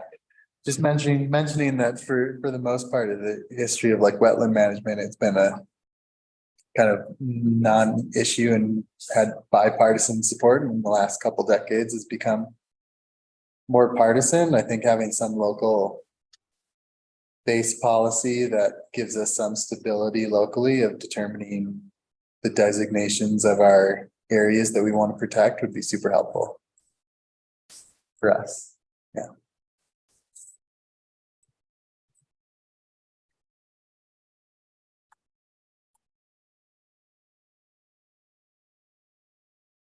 I'll jump in with some supportive as well as contrarian views. I think one of the public comments was that we're obviously drawn to Silverton because we all care about the environment and protecting the environment. I'm trending towards what feels like I've been kind of framing it as a greater good philosophy, that if we want to protect the environment, we kind of need to lean into density in our 0.8 square miles of town to prevent sprawl or impacts outside of town. Because when you're in town, it's clearly developed. It's definitely Old West, rugged, awesome dirt streets, and not as dense as a city, of course. But that density prevents us from kind of seeing houses all along Route 2 and 110 and 550. And so finding the right balance of environmental protection within town while also not preventing further development to an undue degree, I think is the goal or the balance that I would try to find. I just did some quick math based on something Jake said at the beginning, where he said I'm not sure if it was the jurisdictional and non-jurisdictional or just jurisdictional, but he gave us a stat that he said roughly 6% of the 0.8 square miles of town is wetlands. And he framed it as kind of, it's not that big of a deal because it's so little. But 6% of 0.8 square miles is 535 25 by 100 building lots. And so I just want to kind of put the other bookend on that. I totally agree with Jake that, 6% is not a huge portion of town, but 535 building lots is meaningful. And even if we decided not to regulate, or even if we decided to regulate non-jurisdictional wetlands, we're not talking like, I think that 6%, if it's everything, like we're still protecting a lot of that. So it probably is less meaningful than that total number. And then the last point that I was thinking about is it sounds like there's some concerns about our capacity as a town to govern non-jurisdictional wetlands, whether we have the staff capacity, the budget capacity.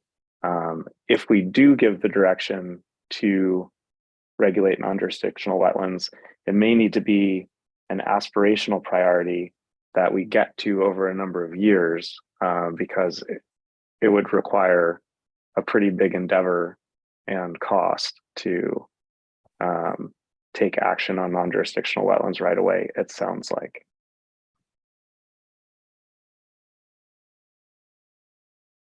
Oh, sorry, one last thing. I also don't feel like I have sufficient input from the community on this one because it is a pretty meaty question. I don't feel comfortable saying yes or no to this. I don't feel like I know I definitely heard all the comments tonight, and we've received a handful of email comments. The voices we have heard from are weighted towards protecting wetlands more than development, but there have been some let's let this one slide comments as well. But I think I would feel the most comfortable being a non-jurisdictional wetland decision go to a general ballot measure.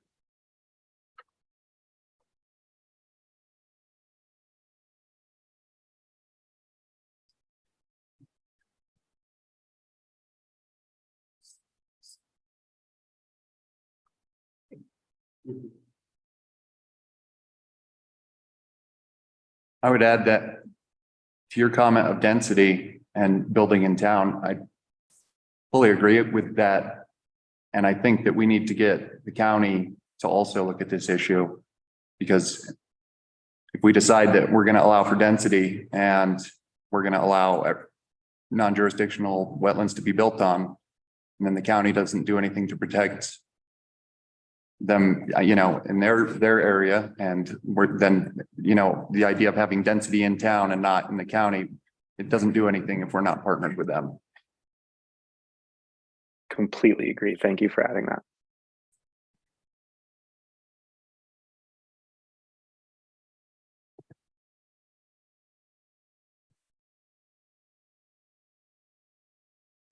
I'm kind of having I guess sort of like a practical thought about this, where philosophically, if you said, you know, do you want to protect wetlands? I would just generally say yes. And if you said, you know, do you want to promote density and housing in the valley floor? I would also say yes. And then, you know, I think those two things sort of, they obviously will come into conflict with each other. And so my next sort of thought on protection of non-jurisdictional wetlands, certainly jurisdictional are protected already, is to just ask, like, I kind of want to, I guess I want to know what the process looks like. What's the price tag? You know, if this is going to cost, if it's a process to learn about our non-jurisdictional wetlands and map them or figure out where they are and what to do with them from a, you know, a geographical standpoint and then a policy standpoint. And that's like a $10,000 process. So that seems pretty doable. You know, if it's $200,000 down the road, that's a more significant decision. And one that, yeah, it's sort of back to Dana's question, like, then what are we giving up? What are we choosing? And so philosophically, I really agree that our wetlands are so important. I think putting policies and procedures in place to make sure that we protect them is important. And I guess my next question is, like, so to what extent do we invest in this value?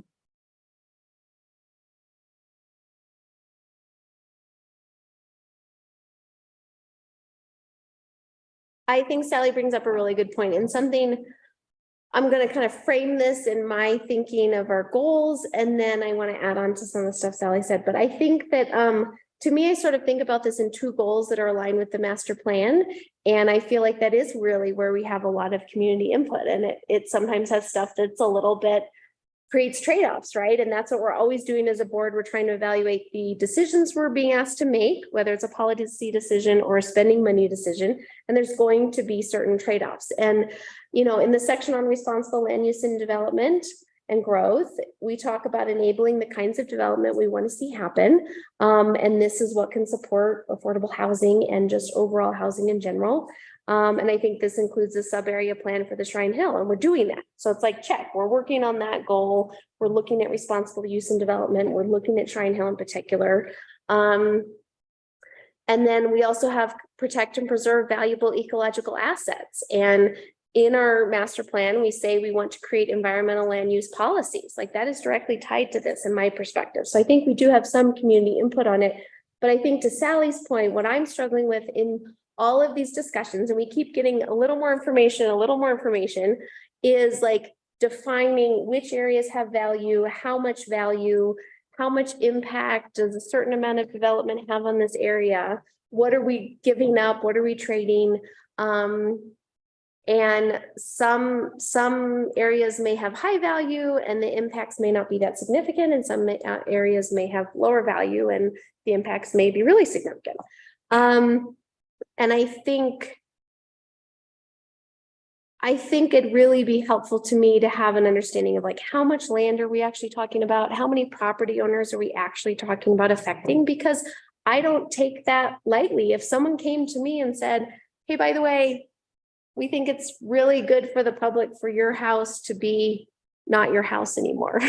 Like that's a really weighty thing to say. And so to say to landowners, we think your land is not what you think it is, I don't take that lightly. And I would be really curious to have that honest discussion with my colleagues here of sort of like how we weigh that, because that is potentially the trade-off we're making. If we have maps, if we have policies, we are looking at people who have paid taxes and who have had certain land for a long time or a short time, and we're telling them it's not what you think it is. And I think that's a weighty decision to make. For all of us, those of us who've been here for a very long time, or those of us who are new, it's weighty to tell somebody that. But I think an areas of interest map could be a really good first step, because it's a way to at least have some context of how much and where we're even talking about and what the value is. And so my hope would maybe we could have kind of a good enough approach. We did the avalanche hazard map, right? It's kind of scratched on a napkin years ago. I mean, maybe not quite that crude, but just have something so we have a little more context to see what we're actually talking about beyond the jurisdictional wetlands and how many people we're actually impacting, and tie that to the sub-area plan we're doing, the development readiness review. So those are a couple of pieces, and I'll probably have more to add later. I kind of want to add one more thing there, Dana. Because I think the other thing that's coming up in wetlands discussion is this idea of development. And so I think, and it's been brought up in some of the comments. And so it's really hard to separate, you know, wetlands from development, because what we're seeing is like, if somebody owns property that's in either jurisdictional or non-jurisdictional, if they weren't going to do anything with that property, it wouldn't really matter. But it's the idea that something would be built on the property and it would change sort of the built environment of Silverton. And so I think while this is a discussion about wetlands and wetlands protection, it also just so quickly slips into a discussion about what do we want our developed spaces to look like. And so while we do want to protect our wetlands, we also are saying, you know, well, how do we want to protect our built environment? And so I guess I just wanted to sort of acknowledge that there are multiple, that's the next step, I think, in the conversation. And so like, okay, fine, this non-jurisdictional wetland is of a lesser value, therefore it can be developed. But then we just don't want a certain type of development on it, regardless of what type of property it is. And so I think it takes us into that next step that Dana just mentioned, which is like the Shrine Hill development plan and creating some rules and regulations for development. And to me, that is very much a part of this conversation, because we want to know that if we do say that land is developable, that it's going to be, back to what Dana said earlier, and what we named explicitly in the master plan is that it's what we want. It's not second home. It's not, enormous second homes on Shrine Hill. And so I think, yeah, I kind of just wanted to loop that into this conversation, because sometimes when we're talking about not developing on wetlands, we're also simultaneously talking about just how do we want to develop generally. Well, and I think having like an areas of interest map to spark a discussion would give staff potentially a tool. And it also gives us the ability to talk about actual land area and look for compromises, because there are going to be some citizens, there's going to be folks on this board who might think that all development should be limited in a whole variety of areas, and other folks who might think all development should exist everywhere. And by having kind of actual map or area we're talking about, we can find the compromises and because I think that in this discussion, we have folks on both sides of an important issue who are part of our community and have also shared values. And we can even see this come out in the master plan, where some of these things, when you get down to the brass tacks of the policies and the zoning and the way it gets carried out, there are trade-offs and there are compromises that have to be made. And so I kind of feel like if we had more of a areas of interest map to react to or get a starting point, then we could see what really are the compromises we can make, or what really are the negotiations or the trade-offs that we can talk about. Again, for the good of as many as possible, but also finding other ways to enable, like Sally said, the development we want to see and the protections we also might want to see.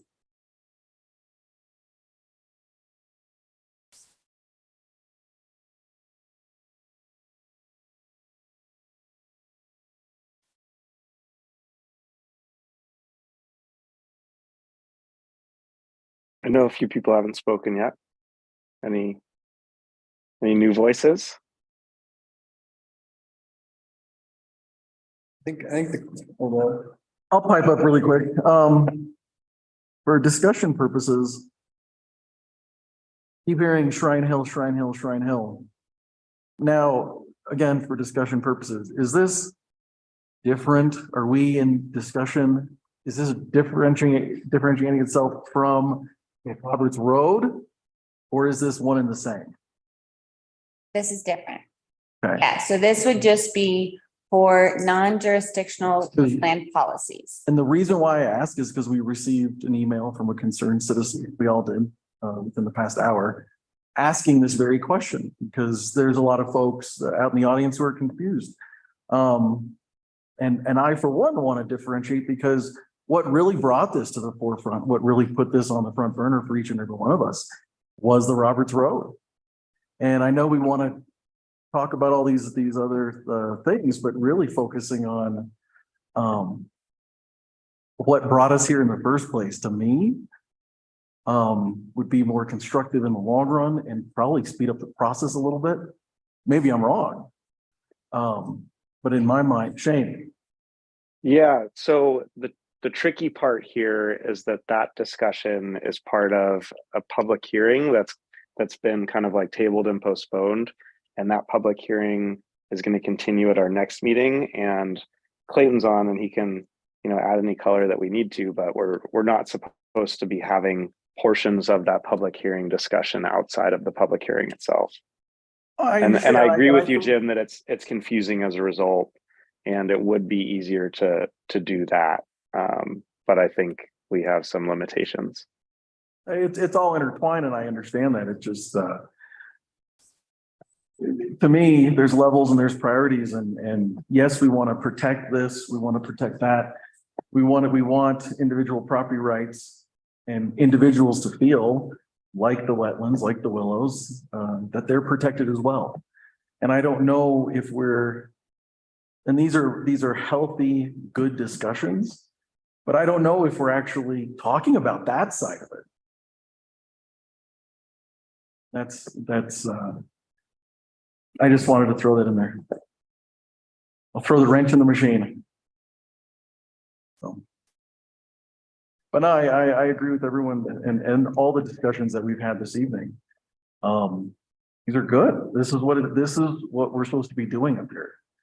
But I also don't want those individuals to feel like they're lost in this whole minutia of what we're doing because of where we've gone with this discussion. Because there are individuals that are online tonight that are obviously emailing in that really spurred this whole discussion. So just keeping aware that they're a part of this as well and letting them know that we haven't forgotten about them. That to me is a good thing. And it's something that we all need to take into consideration. That's it.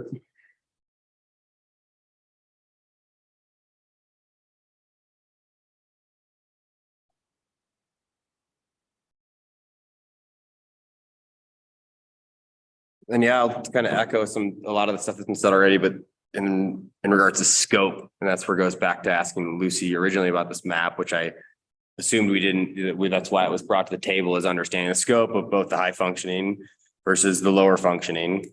And the real impact that it will have as a decision we make, because we might find that it will have impact on a few, or we can work with those different landowners to to do some sustainable and respectful development. But like not having those original pieces in place, it gives me a hard time to understand the scope. And I'll also echo Shane that essentially, like we've had a lot of public comment that's been very pro saving the wetlands, and we have had a lot of email comment that's been pretty adamant on development and kind of opening those doors. And so just feels like without having more information about specifics, numbers, it's hard to really make a delineation, because, and this is super rough math, and maybe, and Shane, you can correct me when I'm wrong, not if I'm wrong, but when I'm wrong. But if we're talking about 500 being, approximately 500 lots at 6%, that also leaves 14,500 other developable areas, right? If you multiply that and just makes me, again, it's like, what is the scope of what we're really looking at?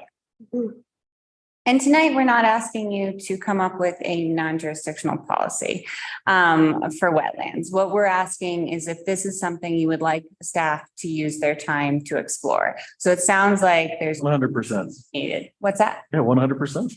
Do you have any information about cost? Not at this time, because we've only just started to kind of look into it. And then after our work session, we decided to come to you all to see if you wanted us to pursue that.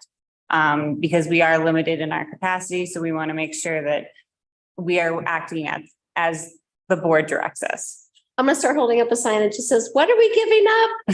That's gonna be Dana's. We're always giving up something. Exactly. Always and I think but I'll say we've talked about that in other things where it's like, we can't do this because of this, or it's just like, we have to be careful not to always be.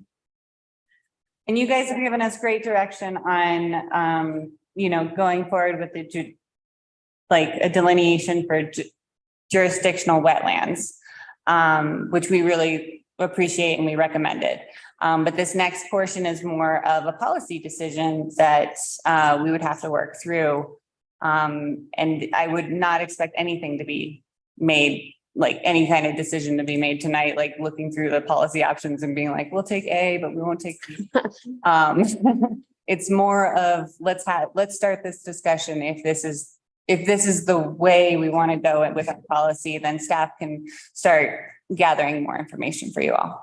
How feasible is it to have I don't know if quick and dirty is the right word, let's say a good enough areas of interest map? How doable does that feel to staff? And what would you be shifting in your priorities to pursue something like that? In terms of cost or in terms of timeline? probably more timeline, because I don't know if you have the cost estimate, but just like, yeah, I mean, getting staff feedback on. Yeah, I think that we could, an areas of concern map is something that could happen this summer. It's, I believe, a relatively simple process. It just is drone, kind of drone mapping, and then from that drone mapping, those kind of create the initial areas of concerns, and then we would go in and do ground testing to kind of make a, I want to use the right word here, I guess a verification on whether that land was truly wetland or not. Wouldn't be a delineation or a determination at that point. But I also, I think we also have local wetland or local knowledge that we could also use before we begin that process if we wanted to. But I think the process of doing that would be relatively simple. I do not know what the cost is, but that is something I can definitely find out and also get more information on the process. Thank you.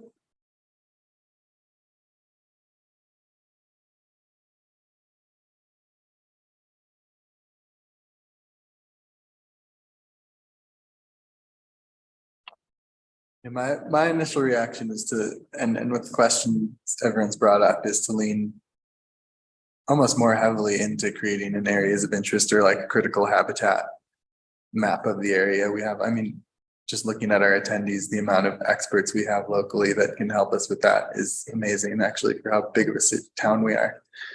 But that would at least give us, like, I feel like that's kind of our struggles right now, is things either changing from jurisdictional to non-jurisdictional. And like, if we just have a structure that says these are the areas, and if something is going to happen in these areas, it'll trigger us to say we need to look at this further before anything happens, and it gives the property owner that's potential there, because it's all going to end up being subjective. And you know, whether we want to call something more high value or low value, or what the intrinsic value of it, you know, this habitat is versus another piece of habitat, it's going to be a subjective decision in the end.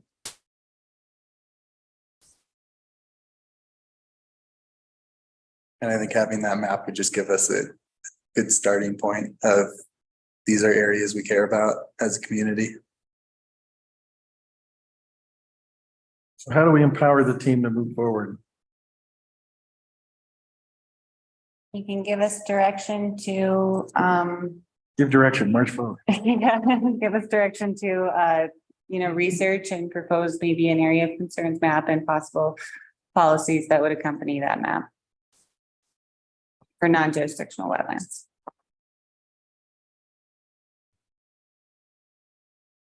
I think for me, I'd be very interested in the areas of concern map. To me, I'd kind of like a check-in with the board based on that map, right? Because to me, I feel like the sticking point is not being able to have the discussion around like, okay, here's the map, here's what we're talking about, here's the land area, here's the value. I think something I wrote in my notes is like, if we develop a map, it'd be really helpful to have expert feedback as to why this area is worth regulating, why it's potentially worth impacting property values. And really, you know, hearing from an expert to speak to the actual value to the town and county, and then just using that as a more in-depth talking point for the board to then dive into, okay, this is the map. How would we actually want to use this? What would we actually want to use it for? How would we work with property owners? How would we communicate with, you know, realtors, except, you know, just kind of how we would use this. That would be my hope, is a map and then a discussion and then talk policy.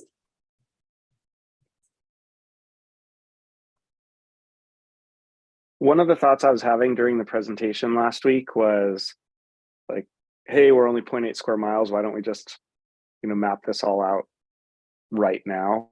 You know, why is this such a big deal? Can't we just get it done? But both of the presenters provided very firm feedback towards like maybe 2/3 into the presentation that doesn't work because wetlands are always changing. So like having a non-jurisdictional like map delineating all of our areas of concern would need to be fairly fluid. And they cited some other community that tried to do it and it was like an epic failure. And so I would be curious to see what type of, and I'm not saying we shouldn't do the areas of concern map. I think that's a good idea, but I would want to maybe check back in with both of those guys to see how they would identify the borders of the area of concern map. Because I also think that there's some, even though this sounds like an informal educational step for us, if we publish as a town an areas of concern map, that will immediately have significant impact on land in town and the value of that land in town. If someone, Jim Loki, for example, if he's trying to sell, you know, his RV park and that pops up as a meaningful areas of concern, you know, lop his purchase price in half. And so I don't want to give direction to make this map until we actually do a little bit more research about what the potential impacts are, what the, like how we actually identify what areas of concern are. I feel like maybe the next step is an outline of what the map would include in the process of creating the map, and also thinking about any potential consequences of the map. Lucy, what are your thoughts?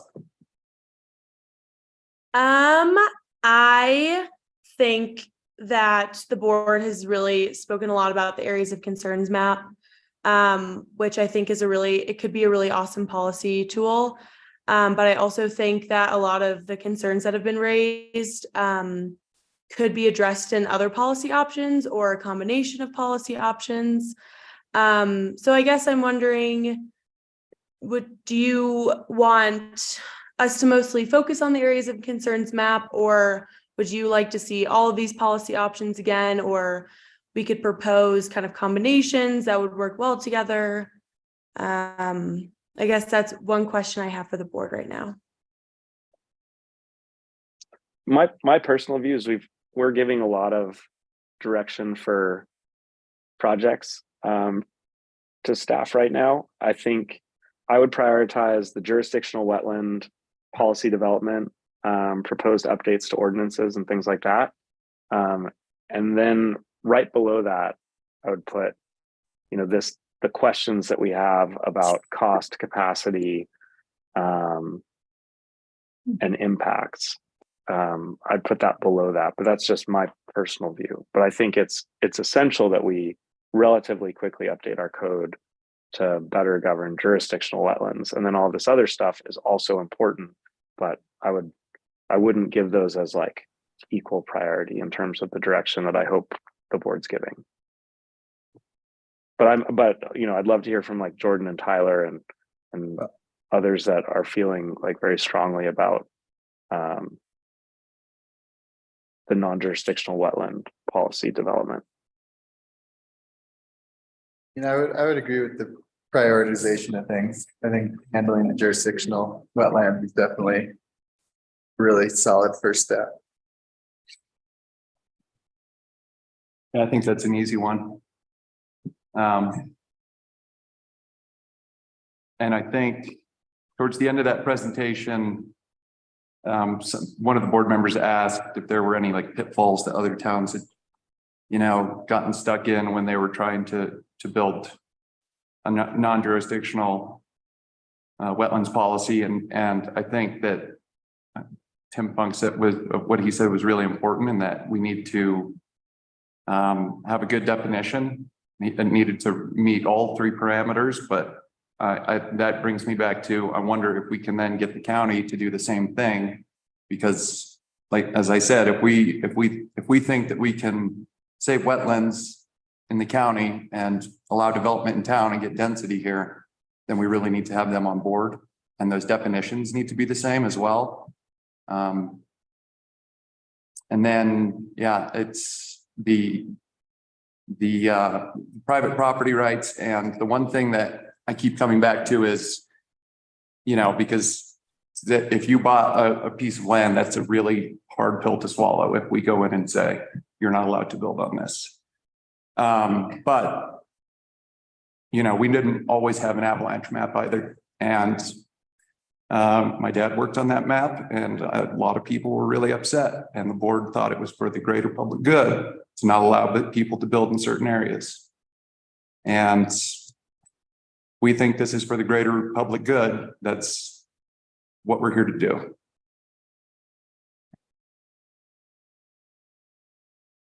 I think for me too, the challenge of continuing to put off what we actually want to do and what compromises we might make in any sort of policy is going to just continue to create churn around whatever happens, especially if we're talking about right now. And so I'm thinking of some of these landowners that we've heard from, like, if we leave this uncertainty, to me, that perpetuates some of Silverton's problems around development. If not having a clear code, not having clear processes, not having set standards. And that's something that came up in the Compass Project over and over again, is that folks that want to develop in town, whether it's small scale or big scale, they want to know what to expect. They want to know what they're getting into. And so if this just persists to be a continual question mark, I'm not sure that's super fair to all involved, because it creates a lot of uncertainty. And I don't necessarily think that's great for our master plan or for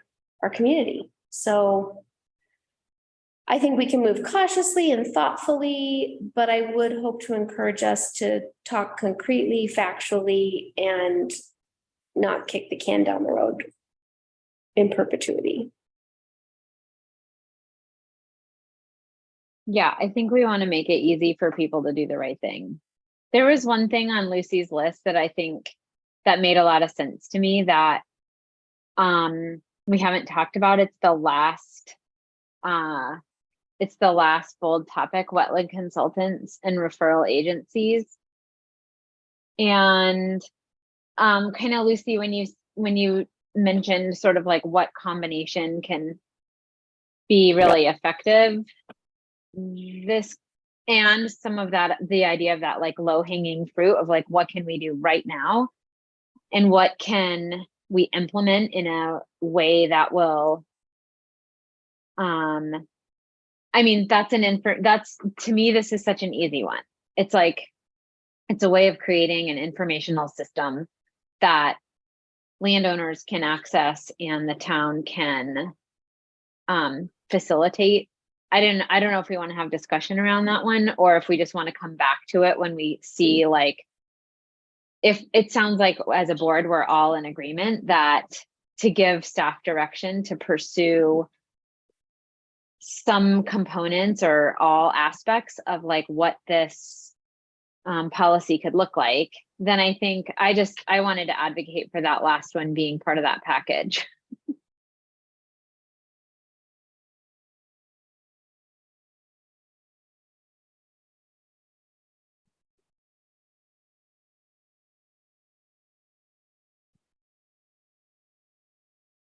Do we feel confident giving direction to staff? Putting this vehicle in drive and moving forward?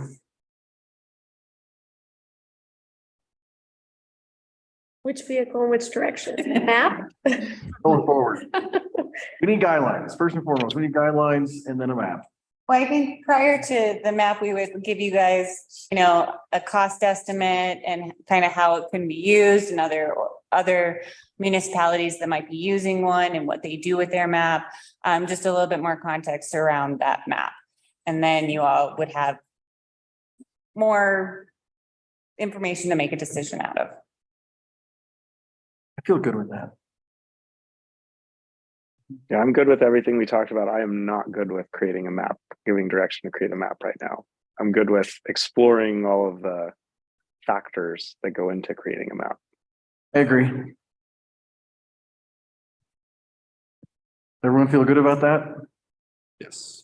Can you explore the map to creating a map? I mean, I really do think that us putting out any type of areas of concern map will have immediate impact on property value. And so I just want to understand that before we publish something. Is there any way, Clayton, is there anything you would weigh in here? Like, would there be something where we could go into an executive session where we're discussing this? Because again, we are actually talking about people's actual property values. And so how municipalities have handled this, or would it be discussed in a certain way? Yeah, I mean, I could think of multiple reasons, and genuine, I guess I'd just say there's multiple genuine reasons under the executive session rules that would allow you to go and speak about these things privately. You have the land issue that ultimately could be a part of land banking, and or if you were to go forward with something that affects somebody's land value, and it could be, it could trigger, depending on the policy, whether the town purchases that property. So you have that reasoning. You also have the reasoning. You could use possible negotiations, and it could also be just to get general attorney advice. So I think that that is definitely an option, and I'd be happy to, talk through more of that more specifically at a future time. Thanks.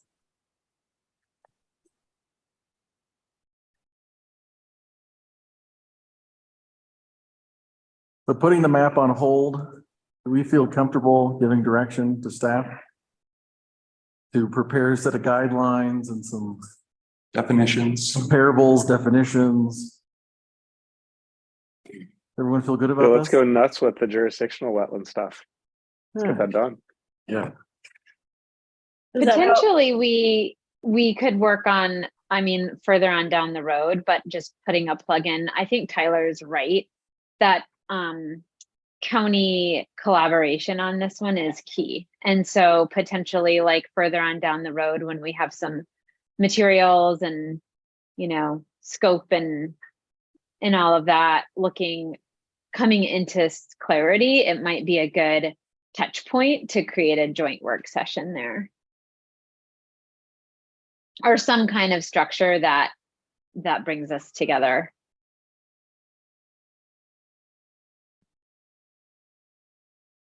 Does that feel clear enough, Gloria or Lucy?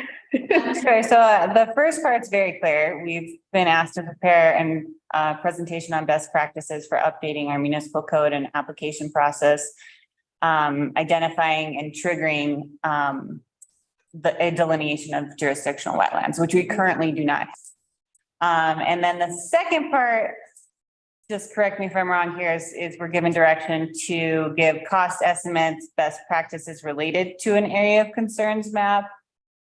And was there anything else there for non-jurisdictional wetlands? But that's what I got. I want to know Lucy's recommendation for a magic combination. Beyond the map. I want to go beyond the map. Map, okay, we've had that conversation, but then I also just don't want to lose sight of other potential tools that are out there that we might want to put in our box.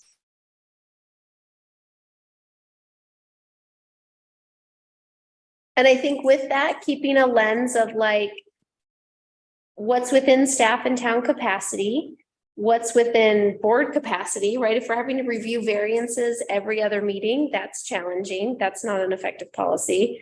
And so what makes the most sense? And again, what's the most clear and transparent for applicant, staff, town?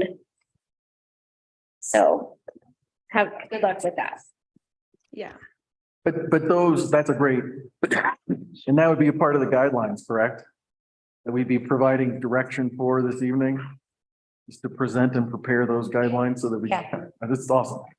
We're asking. I think we can do this. Good. And we will prioritize the jurisdictional wetland policies first, and then present the other policies when we are finished with that. Right on. Nice work, team. Is this a thumbs up type of deal?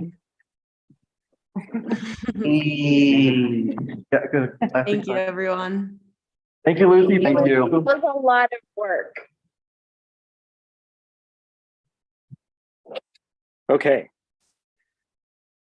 I hate to ask, but any clarification before we close off this topic? Clarification. I'm Okay, just cool. going to try to stay till the end of the meeting this time. All right, so that concludes the substance of our agenda packet. So we'll now move to closing public comment. We'll again start with in-person comment and then move to Zoom comment.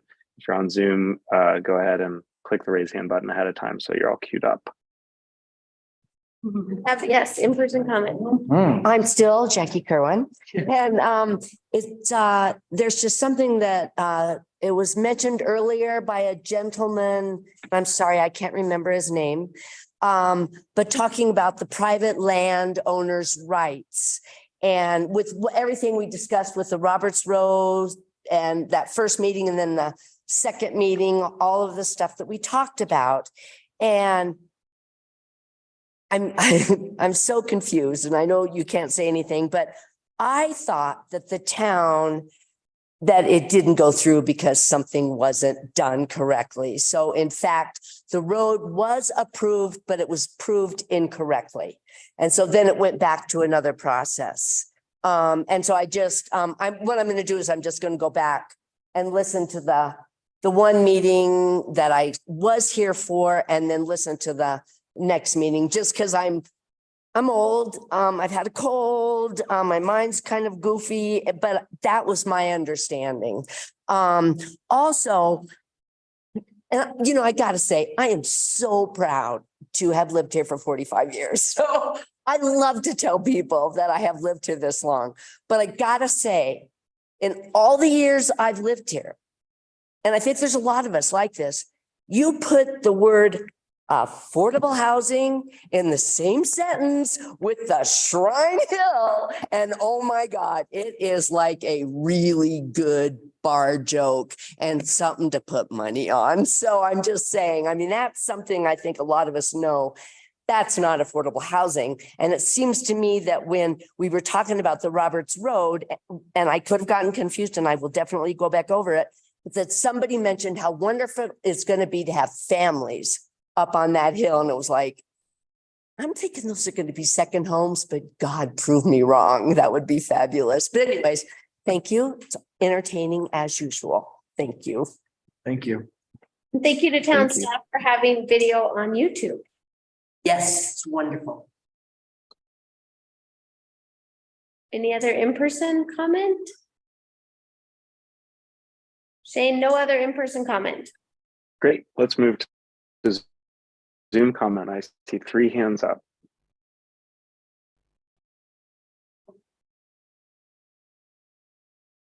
And Dr. Faith, you have the floor. Awesome. Can everybody hear me? Yes. Awesome. I just wanted to provide clarification on Mayor Furman's interpretation of my analysis. So just to be totally frank, I identified 11.7 acres of non-jurisdictional wetlands. I also identified roughly 178.8 acres of developable land. What that means is that of the 178.8 developable acres of land, roughly 6.5% would be considered non-jurisdictional. Does that make sense, Shane? It does. I appreciate that clarification. Yes. And so this just brings me to the natural conclusion, which is you have quite a bit of land to develop in a sustainable way. And I love the way that this formulation is coming together. I think you're thinking through it critically. I'm also really excited to hear that landowners are excited to protect wetlands. And I hope they follow through with that sentiment. Thank you so much. Thank you.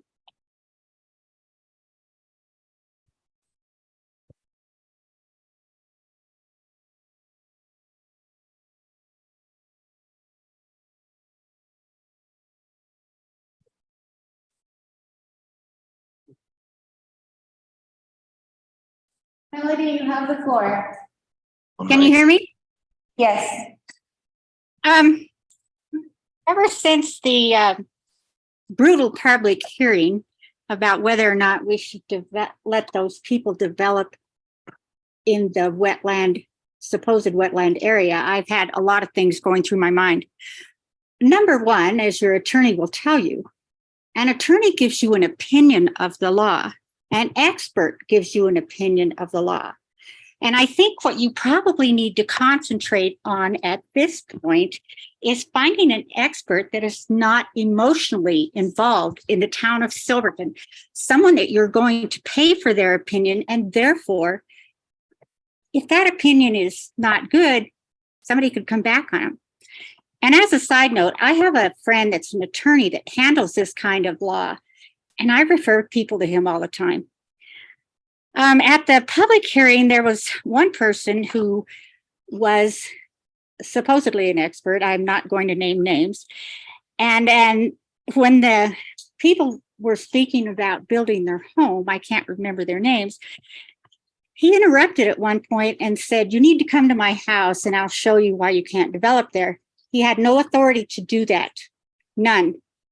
And then he also said at one point, the applicant could never build on their land and there would have to be a buyback.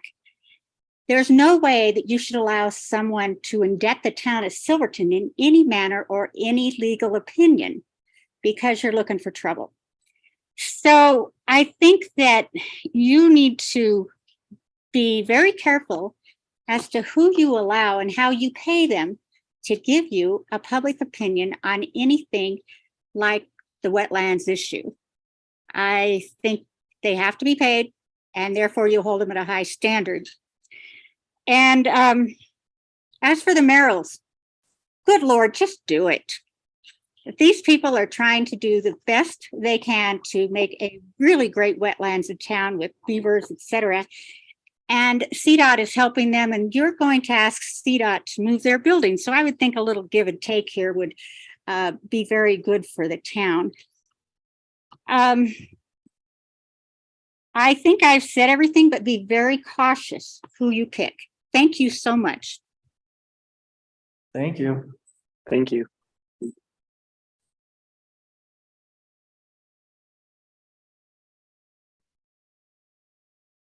Hi, this is Emily Thorne Kisoni talking. I don't want to read you guys my resume, but I am actually a wetland professional as well as my husband, and we do live in the town of Silverton. I do want to give a quick plug for science, particularly as it relates to maps. 0.8 square miles is not a very large area. I participate all the time in both the creation of maps, vegetation maps, ecologically sensitive area maps, and the verification of those and the refinement of those on the ground on a massive landscape scale. 0.8 square miles is tiny. It's something that really could be done annually or biannually to capture changing circumstances and the changing development pressures. So I just wanted to, and in a very scientifically rigorous, objective way, that really does reflect what's going on the ground using accuracy assessments and drone imagery. So I just wanted to plug that in there. I also wanted to just speak for a moment about restoration. So what I do largely about 16 hours a day, what I'm thinking about is landscape scale restoration. And it's a messy business and it's expensive and it requires a great deal of stakeholder involvement.